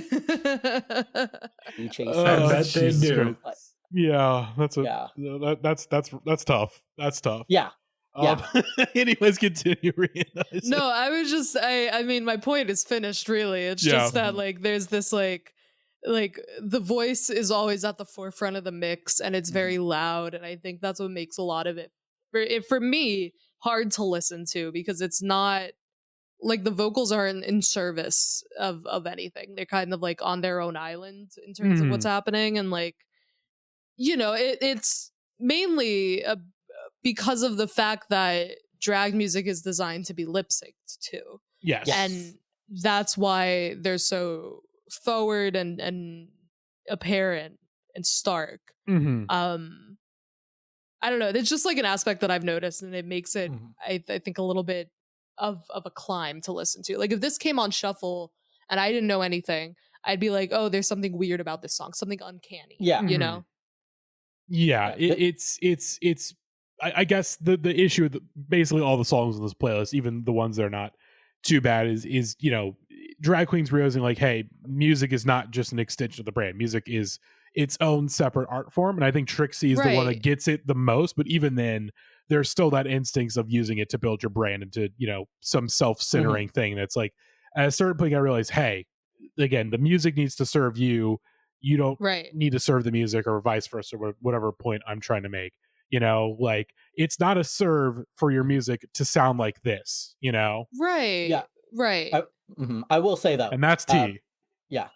Slay, and Matty, you're slay. clocking the tea that we're standing on business.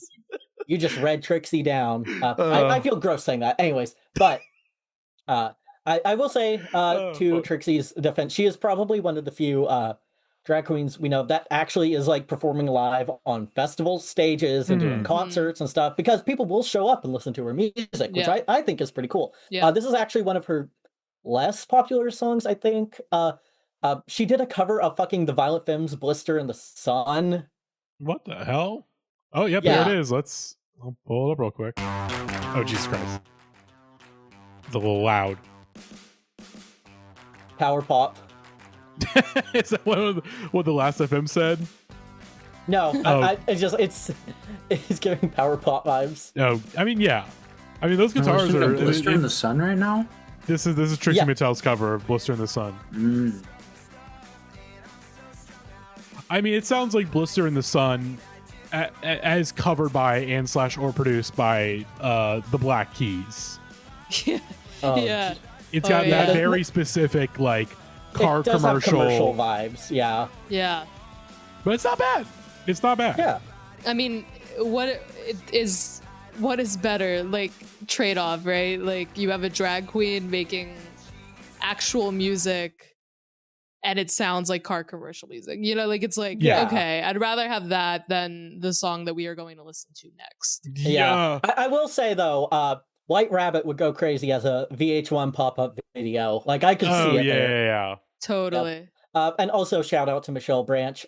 We talked about the Black Keys and Michelle Branch both on this Trixie Mattel song. So I just want to reiterate again, Michelle Branch, leave your dick ass husband, please. I hate myself for this next, but look. Don't piss me off. Trixie is like the one that makes actual music. We need the highs and the lows. We need dynamics. I was gonna say you go this low. I was like on this playlist. It starts off a little rough, and then we get the we get the shit. You know, the Shea Couleé song. It's like, okay, this is a competent Pretty Club song, and this is like a pretty solid alt rock kind of song. Yeah. And then you lift me up, and then you completely. Again, I feel like the Final Destination 3 roller coaster crash has happened to me. This is really like the no man's land of the playlist. Yeah. You know, This like is- yeah. It's like I feel like this section and Walking Children in Nature, it's like brain rot. I mean, Yeah. This again, This it's is ironic that Drag this queen, Unmasked. it's ironic this queen is named Pandora Boxx because listening to the song feels like we have opened a Pandora's box. yeah. But I do want to give a quick shout out to the queens that are currently at this table in this sketch we're watching. We have Pandora, the terrorist of the song we're about to listen to. We have Mariah Balenciaga, Paris Successful, who probably one of the few people to bring an actual powerful talent to Drag Race on All Stars 5. We have Manila Luzon, the Teletubby that was teleporting us to Mars, and we have Jasmine Masters of the Anti-Oop beam. Yeah. But this is awful. Pandora was the first fan favorite. Yeah, is there any way you can just like change the channel so I don't have to listen to this song again? I mean, you can just take We're your gonna headphones end this off. after the first fucking chorus. Let's be real. No, whole thing. I had to listen to the whole thing, so our listeners have to listen to the whole thing too. This song is really bad. Like we're kind of skirting around just calling it what it is. This song is dog shit. Yeah. Is this a parody of that Katy Perry song, right? It sounds like Katy Perry. Yeah, I didn't think it was an actual parody. This is definitely a parody of "This Is How We Do" from Katy Perry. Oh my god, you're so right. You're so right. This is how we do. Yeah. Yeah, Wow. this was a time prison. Okay, with the gay pull, Matty. All right. How did Pandora get Alaska for this? Like, That's my least favorite part in the song that we just listened to. The part where the voice changes and it's this deep voice that goes shitty panties. I hate it. Like, I cannot stress this enough. Pandora Boxx was the original fan favorite of RuPaul's Drag Race. Yeah. And not to say that Pandora fell off, but her reputation now after All Stars 1 and her reoccurrence on All Stars 6 is more akin to like Eeyore. She seems to be a little bitter towards the rest of the queens, but this song is awful. I wish I put something else on this. I wish I put like I don't know, like fucking This offends anything. my senses. I don't know. I wish I put like a BB Zahara Benet song on here. That could have been fun. Yeah. We could have talked about Purse first and had a lot of fun talking about Bob the Drag Queen. But true. instead, Shout out to Bob the Drag Queen on Traders. They were oh fun. yes, Yeah. that's right. I Bob heard the Drag Bob Queen can- was Madonna's MC on her celebration That's retrospective right. tour. Yeah, isn't Bob the Drag Queen famous AF? Yeah. Oh yeah. Kinda, yeah. I think probably next to Also- Trixie, probably the most. Obviously, aside from RuPaul, probably Well, it's like I would say RuPaul, that Trixie, and Bob are like the Alaska ones is that I also really up know. there. Right, Alaska and at this point Jinkx via Broadway. Let's see. I'm trying to think of other like ones that are like and Katya, obviously Katya. Trixie and Katya are like a duo. Yeah, because they got the podcast. Which I Yeah. didn't mention this. Apparently, Trixie is a huge fan of the Pit, and shout out to all my Pit heads out there. Shout out Season to the 2 Pit on the heads. way. Look, Let's Trixie go. knows ball. Trixie does Yeah. have good taste in shit. Yeah, She does. and if This, you've not watched the Pit, this is. Let's forget about this horrible, awful song we're listening to.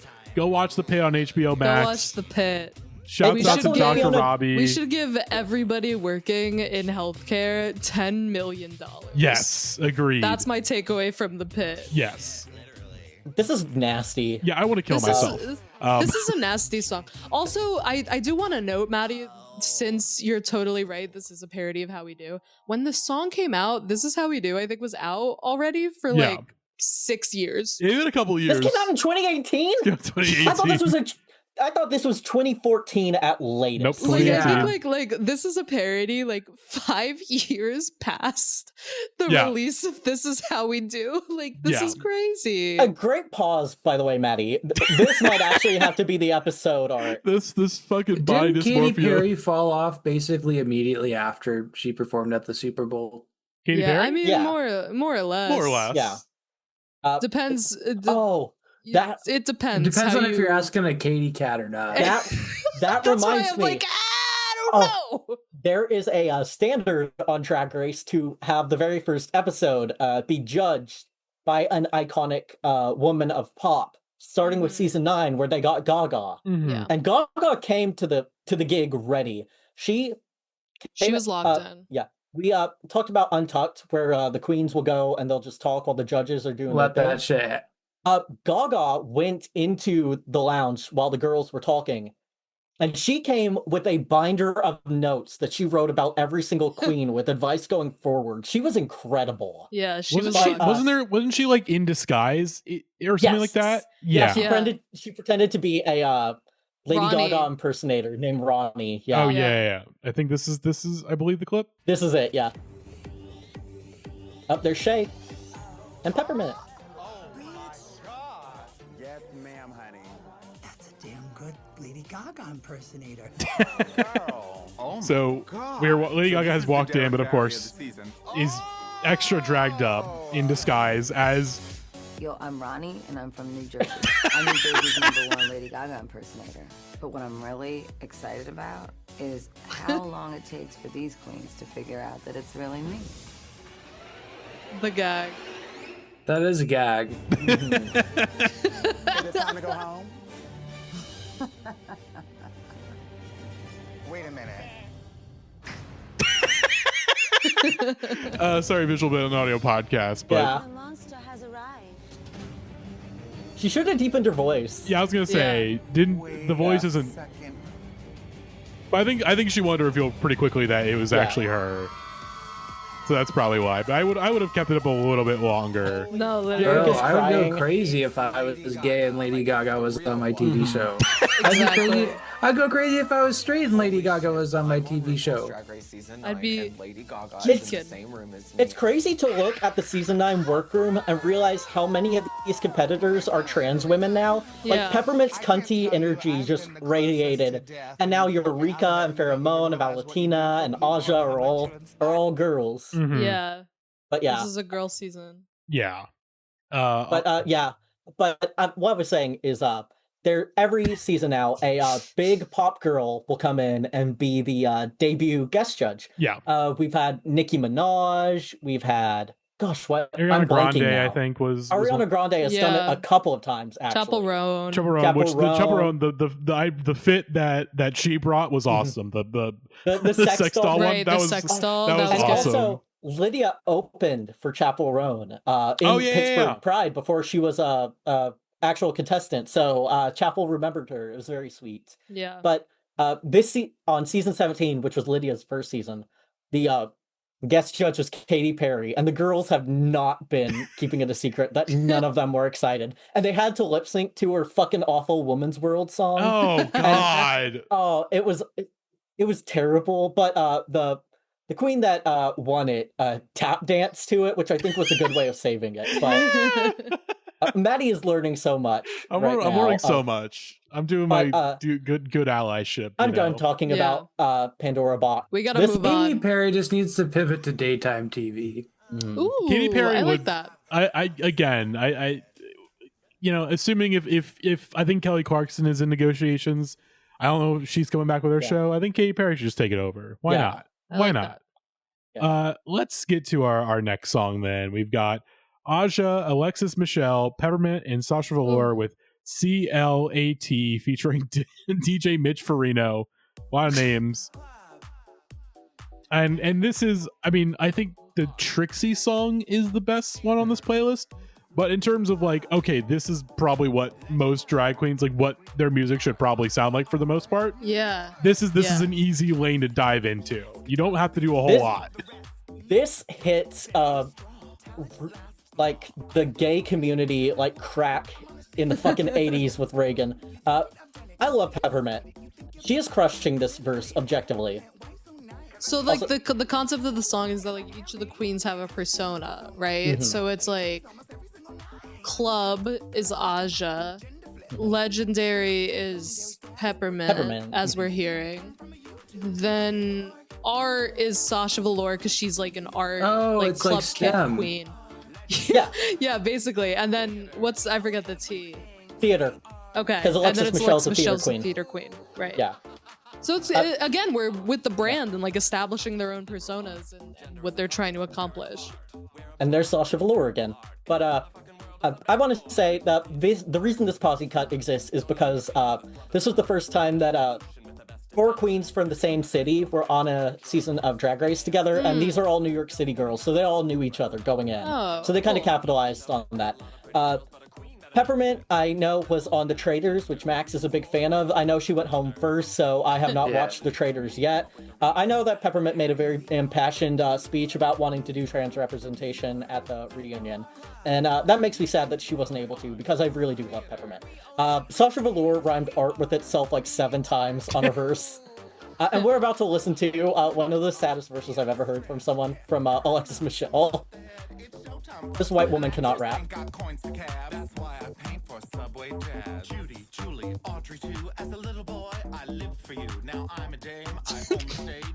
It sounds like, you know what it sounds like? It sounds like the Ariana DeBose BAFTAs rap. She's like, she's like, Laura Catherine Latitude. Oh wait, no, that's just Madonna Vogue, not that. But it sounds like that too. But where she's like, Anna girl, you were great and blonde. Like that's the Alexis Michelle flow that we got going on. Honestly, it's a real 1.3 seconds, I'm out, Shark Tank type flow. Yeah. Luckily, Aja is here to save it. Aja radiated so much cunt she had to become a woman. I love Aja. Yeah, she's currently competing on All Stars with Lydia. And all I'm saying is, if Lydia don't win, Team Aja, you know? Yeah. I love Aja. I think Aja's also like real as fuck, you know? Yes. Like you get what you see is what you get with her. Yes. Also, I cannot stress this enough. As someone who started doing drag in 2017 when this season started, Aja's face, every bitch was copying it. Everyone was doing the Marcel Wave wigs, doing that eyeliner, doing the individual bottom lashes. Aja was a trailblazer. And she deserves, like, the fucking respect that she needs. Also, here comes Peppermint. We're gonna talk about Peppermint next week, too. She's been at the game for a long time. I love her so much, though. There's a remix of this where every time someone says New York, they speed it up. That's always a fun little trick. I was gonna say during Aja's verse, we were hearing like the like a G6 bass hits in there. It was sick. Yes. I've never heard this before today. Really? I gotta be honest. Yeah, this was one has of the never most crossed famous. my path. Yeah, I thought this was one of the most famous Drag Race songs. It's got a lot of views. Yeah, I'm sure it is. I was watching this season. I feel like I never like engaged with. TaMMie Mon has a song. Oh yeah, with the same DJ. So TaMMie Mon is a queen that was a fan favorite until she wasn't. I can't get into it. She had a sneaker scam going where she was selling sneakers with her promo look on it, and then they would show up and they would be so badly done that like her head would be detached and shit. Now they're showing up in Goodwills, and every time they show up there, someone takes a picture and posts it online. It's funny. But so I with that, I want to talk about the different varying degrees of success you could get from Drag Race, because we talked about Trixie Mattel, who is, successful. She's doing her own music, right? But she is successful in a way that a drag queen is. Our next performer is kind of breaking out of it because she just, like today or yesterday, I don't remember specifically, just got announced that she is headlining a Broadway show. Like she's playing the titular role in O'Mary, I believe. Yes. Yeah. Yes. She also was just in the fuck ass Pirates musical that I watched at Tony's because it was on TV and I was home with my family. And there's this I forget the name of it, but it's really stupid looking and it's about pirates and Jinkx Monsoon is in it. And so is Niles Crane from Frasier. Holy shit. Yeah. I'm gonna have to watch the stupid pirate play. I'm playing Audrey in Little Shop of Horrors, and I'm going to sing Somewhere That's Green, which is a song that I've been singing for a very, very long time. But I've been Jinkx singing Monsoon it is kind of like chronically. unproblematic queen. Now, Like, yeah, I'm being asked she to sing it she really like earnestly, avoided and drama I don't every season of usually Drag share Race. these Was kind very of just like often, there but doing her thing and doing this it has been a well. fun challenge, And that's and I'm really enjoying it. they're about her back. The probably the ideal visualization of a run on Drag Race. Also, Seymour's the greatest. nailing the performance of Audrey. It's a real, I respect the game here, but it's musical theater, so yeah, I'm out. No, totally. I think I will say at this point in the playlist, like I started to drift off to sleep, which is a compliment considering some of the other songs on this playlist. Oh, yeah. Like Mhm. it was very soothing to listen to Jinkx Monsoon.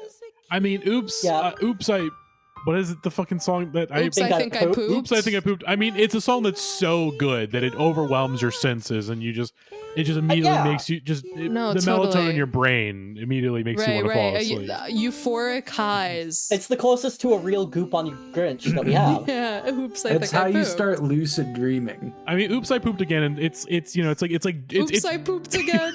Oops, I didn't poop again. oops, I think I pooped. It's a real jenkum of this playlist, you know. It's a real forbidden high of sorts. Yeah, right.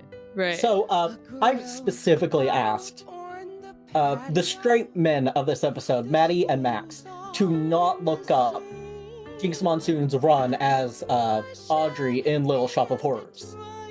She did really well. She was acclaimed for it, naturally.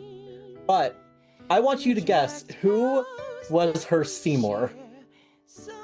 Oh God, I'm gonna say, is it Ben Platt? No. No. Okay. No, you gotta No. get more. You gotta get more esoteric with that. Yes. Esoteric. Yes. When I saw who it was, Okay, I lost is it? my... Are they old? Are they old or are they young? Yeah. I mean, they've been a figure in our lives since we were kids, I'll say. But not Oh old, God, not it's Matthew Morrison, isn't it? No. Oh, it's not. Macaulay Culkin? No. No, but you're getting warmer.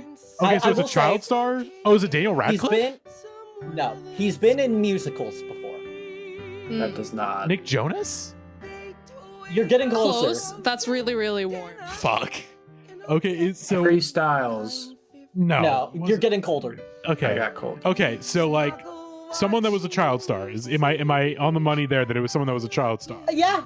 Sort of, kinda, yeah. Or like a teen Teen star. star. Teen star. Teen star, definitely. Were they in a Disney Channel original movie? Yes. Yes. Zac Efron? Close. So close. Oh, Corbin Bleu? Yes. Yes. Corbin Bleu was her Seymour. Let's fucking go. Yeah. There was a really I don't cute know who video that that came out is. recently. I don't know. I'm not sure. I know of Le Cordon Bleu, which is like the tea. I don't know who that is. Let me see if I can find. I'm not. After I got Zac Efron wrong, I was like, I have no other. I think that's guesses. what got me. I was just like, oh, okay.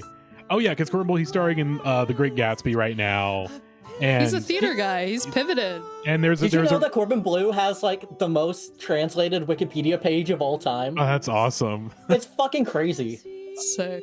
Because they think it's in French. It's probably like automatic. But there was a really cute video of because right now I believe Corbin is starring in The Great Gatsby on Broadway, and there's a really cute video of you know the poster in front of the theater and his walking with his dad, and boom, there's the Great Gatsby poster, and there's Corbin Bleu right front and center. That's so yeah. sweet. Hell yeah. Aww. It's a cute video. Yeah, that is cute. Proud, man. That's so proud. I'm sending a picture of Jinkx and Corbin together as Seymour and Audrey because it is very cute. That's But sweet. I really do think that this is a pretty damn good casting for a Little Shop of Horrors performance. Yeah. Nothing will talk to me. I know I'm a simp for the movie, but Rick Moranis, but No, of course. But that's the perfect little guy to be meek and feeble. But Jinkx did a really good job doing this song. Is the guy supposed to be like a nerd? Yeah. Yeah. Yeah, he's like a little dweeby guy, kind of. Yeah. And he runs the Little Shop of Horrors. He doesn't run it, but he works there. Yeah. Mr. Mishnik he's runs a beta. it. He's not running shit. Oh yeah. But that we that's a very sweet song. Yeah. You know, to It was end nice. on. And I'm glad we could end on a song that is so sweet and someone who is very talented. Oh wait, we have another So final song here. imagine you're me before you press play. Like imagine you're me, okay? And we just listened to this lovely, like soothing lullaby-esque. You know, I'm like lured to sleep on my couch by Jinkx Monsoon, about to take a lovely nap. And then Lovely nap. I have So YouTube nice. Premium, so I don't get ads. Yeah. So immediately, right after this video, I get jostled like this.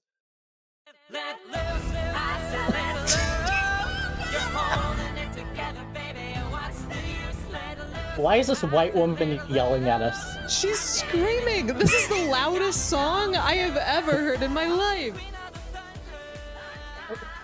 This song became a huge meme because she sang it live on her first episode, and she landed in the bottom for it because she was so fucking loud. She's screaming. This, like, the decibel level on this is lethal. To be fair to Loosey Laduca, and I'm not just saying that because she is a queen from Connecticut, and my two best friends in the entire drag world also are Connecticut girls, but she took it all in stride.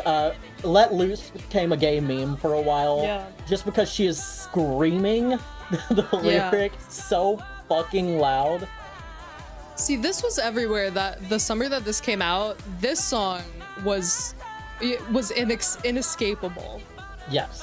Yeah, if you were gay, this was like the Despacito of the gay world. Wow. Literally. Yeah, I don't think a song or anything for Drag Race really took over the culture of gay viewing since like Miss Vanjie, you know?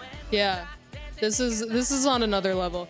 Also, I'm fascinated with the concept of Loosey Laduca generally. Just the name, Loosey Laduca. Yeah. She was a construction worker before she joined Drag Race. Like, she's an interesting bird. Damn, she's just like Greg Mendez.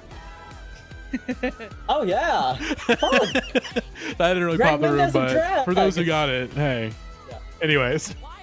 But, This is a good. I like this song, honestly. It's loud and the mixing sucks, but I do think it has better energy than half of the songs on this playlist. Well, yeah.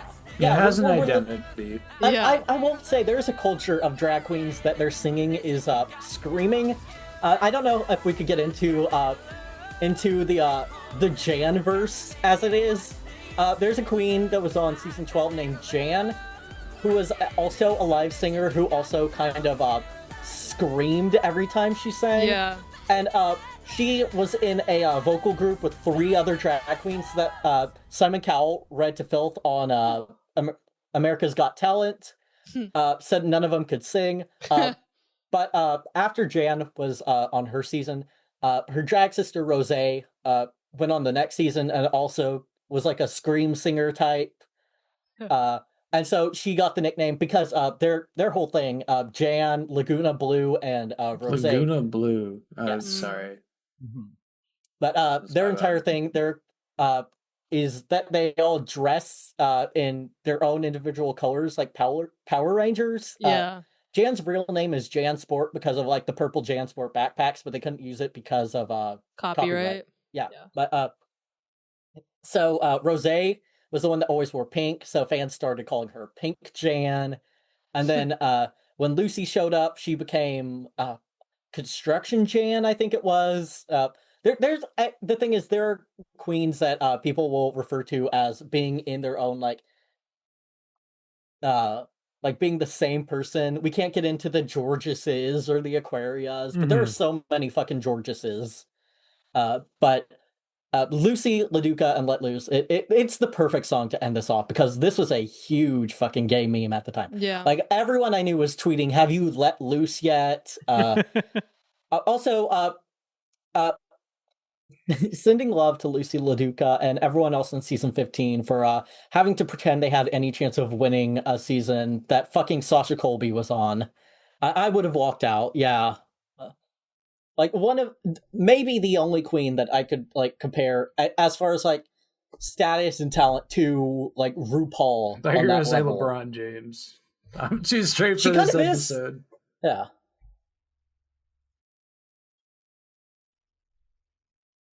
Mm-hmm. Yeah. Yeah. Mm-hmm.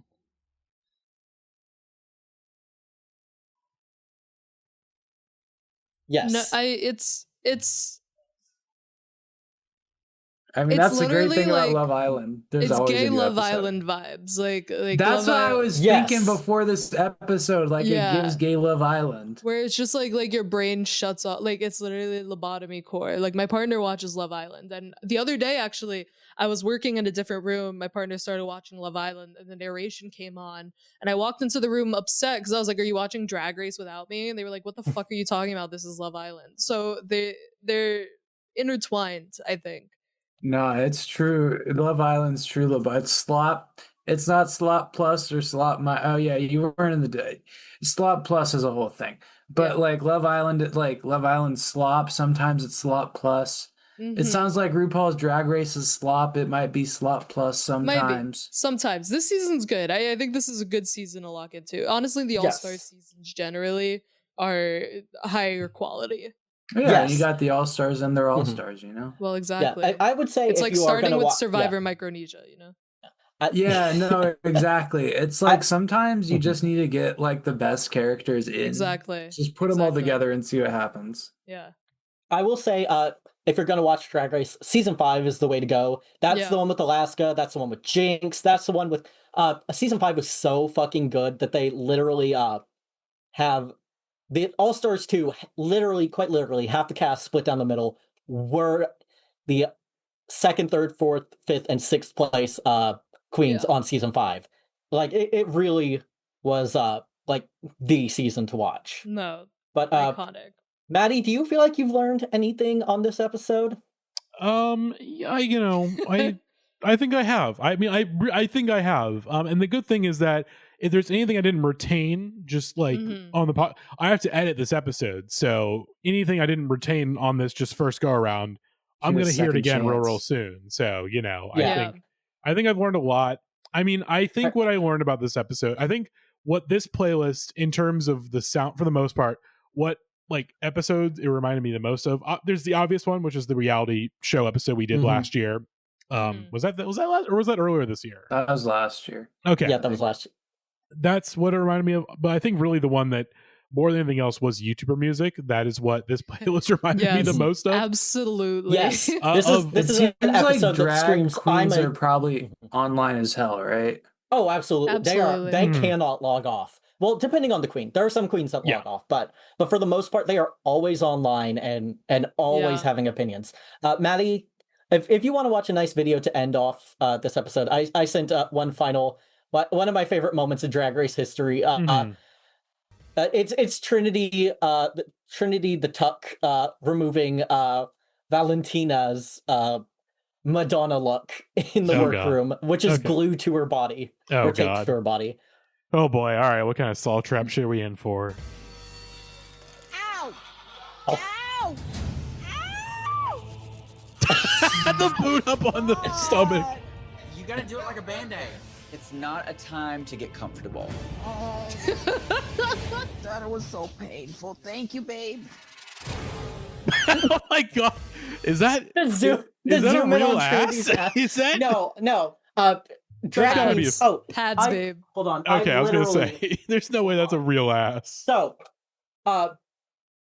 you wear pads on your hips. Okay. That give you a full voluptuous figure. I see. I have them Big because on the voluptuousness. Yes. That with a corset together, you're unstoppable. That with some titties and a corset, oh my gosh, you are gonna have. You're simps. eating. You're mothering. I can tell you that from personal experience. If you got that, you will have simps. Okay. People will come into your Instagram DMs and be weird, is what I'm saying. And I have no doubt that that's true for Trinity too. But I hope you guys learned a little bit about the world of drag queens, especially within the context of RuPaul's Drag Race. I I feel like Reanna and I have done a pretty decent job of guiding you through the world of reality TV and the commodification of queer art to sell t-shirts that say, "Can I get an amen?" or whatever. Right. Yeah. Right.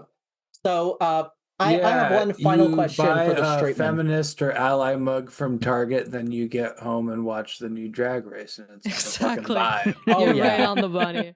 Yeah. You know ball, Max. Yeah. So my question now is Matty, Max, and Reanna too.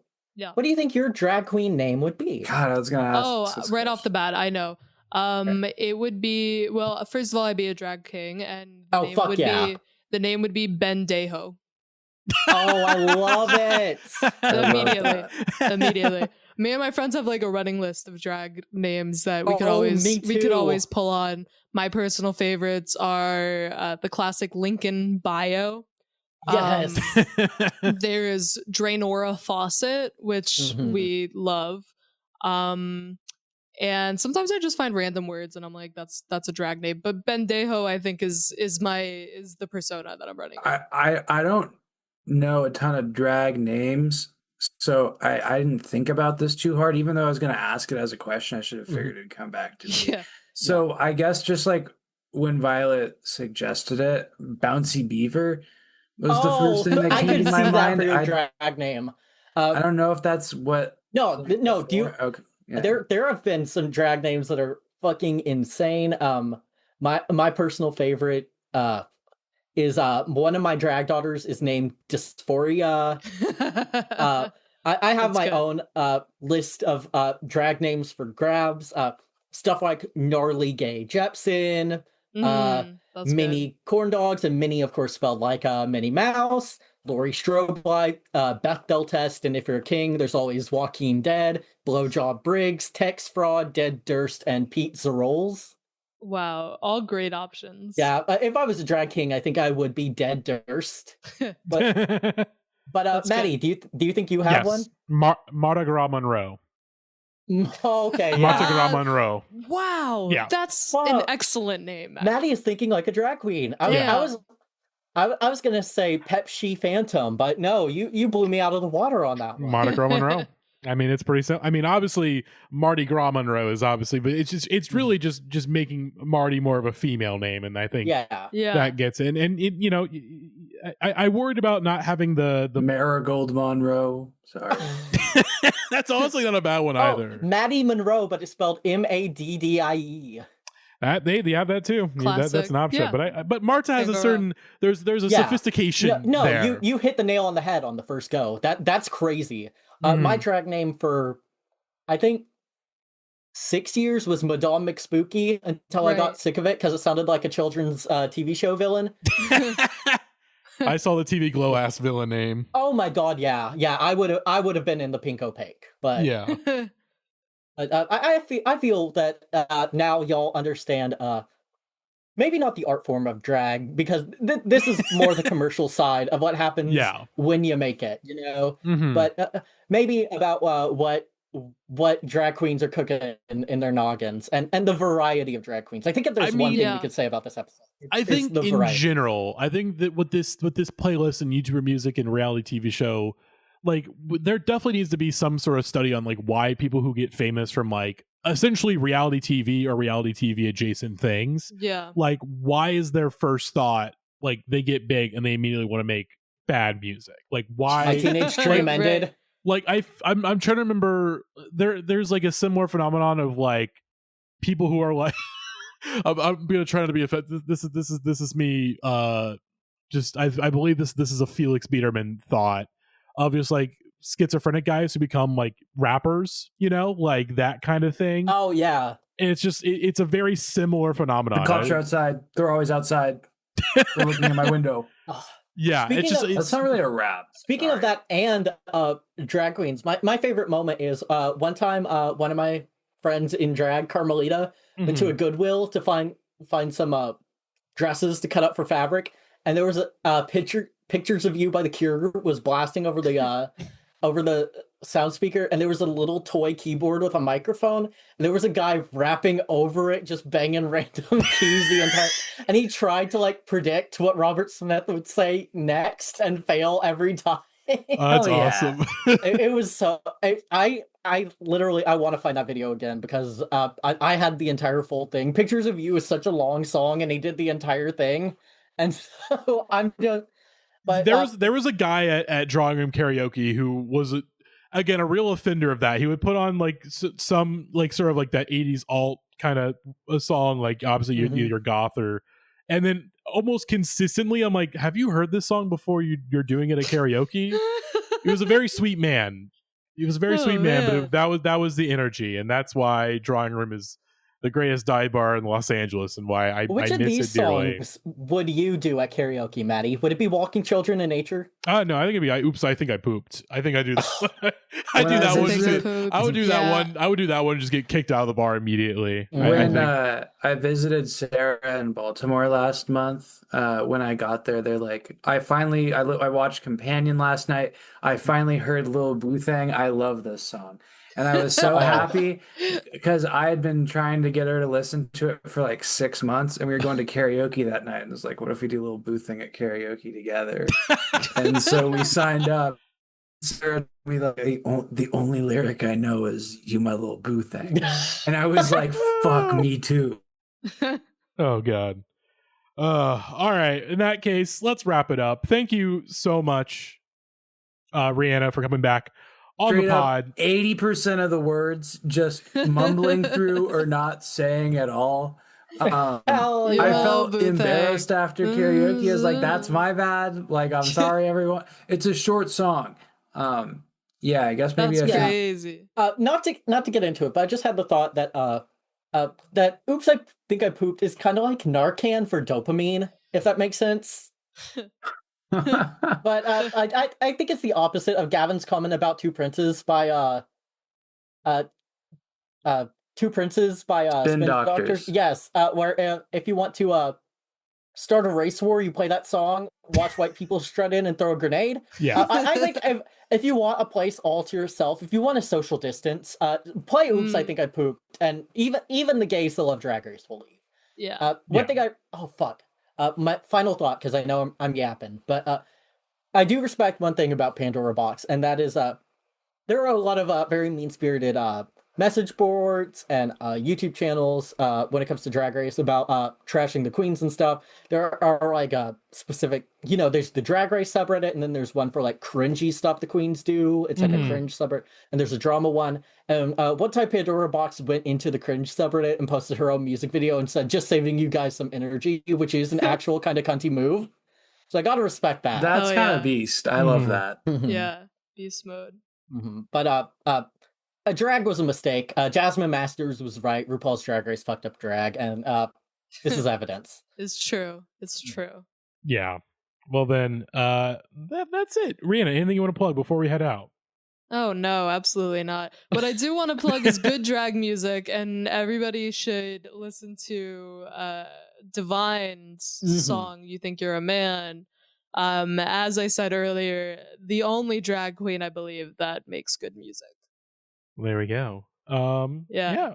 I think we got anything to plug on our end. We didn't talk because we recorded the our last episode before the news broke, but R.I.P. Brian Wilson. I won't get into it too much on this episode.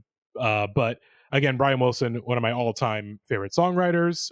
We revived our newsletter, Soft Sounds, briefly. I asked some cast members and friends of the pod to write about their favorite Brian Wilson / Beach Boys tune. That came out about a week ago, so that'll be in the description of this episode if you would like to read my thoughts, Rose's thoughts, AJ's, Jeremiah's, a couple other friends of the pod, I think Rena and a few others. Again, it hurts. It hurts a lot. Yes. Go listen to Pat Sounds. Go listen to Smile. Go listen to a ton of Beach Boy stuff. Brian, I have not listened to God Only Knows since the news happened, and I know it's gonna fuck me up. It's tough. The first time I do. It's rough. Yeah. It is kind of like when David Lynch passed earlier this year, and I put on Floating Into the Night by Julie Cruz, and halfway through floating, I was like, this is a mistake, and I had to wait a little bit. But I'm glad we got to talk about a little bit of actual art. But everyone go listen to Ding Dang and /or Short and Bread and Brian Wilson's honor, everybody. Yes. Watch Norbit. We did do a group watch of Norbit, and Norbit. I was at a family dinner, and all I could think was, God, I wish I was watching Norbit right now. Dude, I unironically love Norbit. Like it's an excellent movie. How you doing? How you doing? We got into talking about 1,000 Words by Will Smith. It was a pretty good time. No, that's also Eddie Murphy. That's also Eddie Murphy. That was from the mind of Eddie Murphy. Yeah. The movie where he only says 1,000 words. Yeah, he can only say 1,000 words. Meet Dave. I saw that in a fucking theater. I watched Nutty Professor the other night for the first time. Very empathetic towards fat people. It was actually quite lovely. Anyway, Woke King. Yeah. I would say that about Eddie Murphy. We did watch Norbit, which is a really racist movie. Sometimes. Yeah. It's we again. The thing is, when we did the watch along of Norbit, this is getting way off topic, listeners. I'm so sorry. When we did the watch along, like my immediate thought seeing Eddie Murphy in Yellowface was like, oh God. This is because White Like Me is such because White Like Me is such a great sketch, right? Like that's one of the best SNL sketches ever. Yeah. That opened up that gave Eddie Murphy consent for him being like, oh, that's consent for me to do all more races. And it's like, no, but he still did it. And Norbit was a huge the box racism office. dialed to hot. It was the racism was dialed to hot. The fat phobia was dialed to hot. Honestly, just racism in general was real. Norbit is a real. That's the Norbit too. Is that despite the fact that it is one of the more offensive movies I've ever watched in my entire life, I'm like, oh wow, this actually looks kind of good. Like the makeup is great and the color Academy palette. Award-winning Norbit. Yeah. Oh, did it win the Academy Award? It won for makeup. Holy shit! Oh my god, did that not come up during your entire watch? Oh no, I knew it was nominated. I mean, I knew it was nominated. I didn't realize it had won the makeup Oscar. Maybe. It just received a nomination. Oh, my bad. Sorry, fact check me. My bad. But of course, the special effects done in by my brain, it won. Yes, it was me done too. by the legendary Rick Baker. So it's like, well, yeah, of course, it's Rick Baker. Yeah, that man knows what he's doing when it comes to makeup, and. That'll do it. Okay, we're on a real tangent. Thank you all for listening. I have something I would like to plug real quick. Go ahead. Hey, I'm coming back to drag. Follow Victoria H. Solin. It's spelled like Sam Hain. But if you're into mediocre drag queens that just show their breastplate and make fart and poop jokes, You'll love my shit. I got to paint myself white this weekend. I'm making my first drag look in over a year. So happy Pride. There we go. All right. Happy in that case, Pride. happy Pride, listeners. We got Pride, everybody. Beast ass month.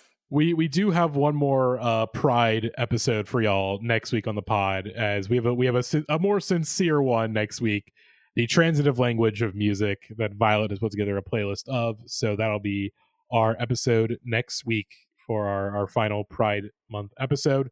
And then again, I don't know for sure, but we have it set on the schedule as the break for it. I do believe Pod Hero Season 2 is going to be starting in the next 2 or 3 weeks. So I don't know definitively. We're still kind of waiting for Gavin to give us the go ahead to fully go, okay, we're doing this. So yeah. So get ready for Pod Hero very, very soon, hopefully. Otherwise, that'll do it for this week. We will see you all next time. Bye-bye. And sashay away. Sashay away. Good one, Sashay Matty. away.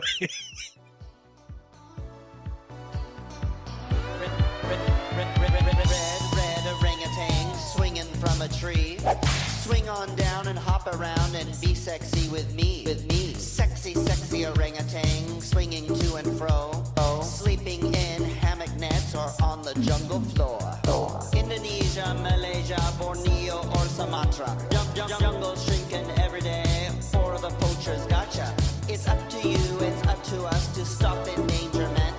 It's up to us to take a stand.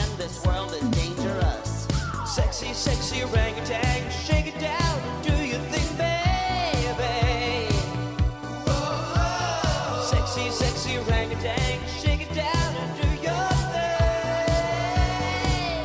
Oh, I forgot. They can't shake it down because their habitat has been destroyed.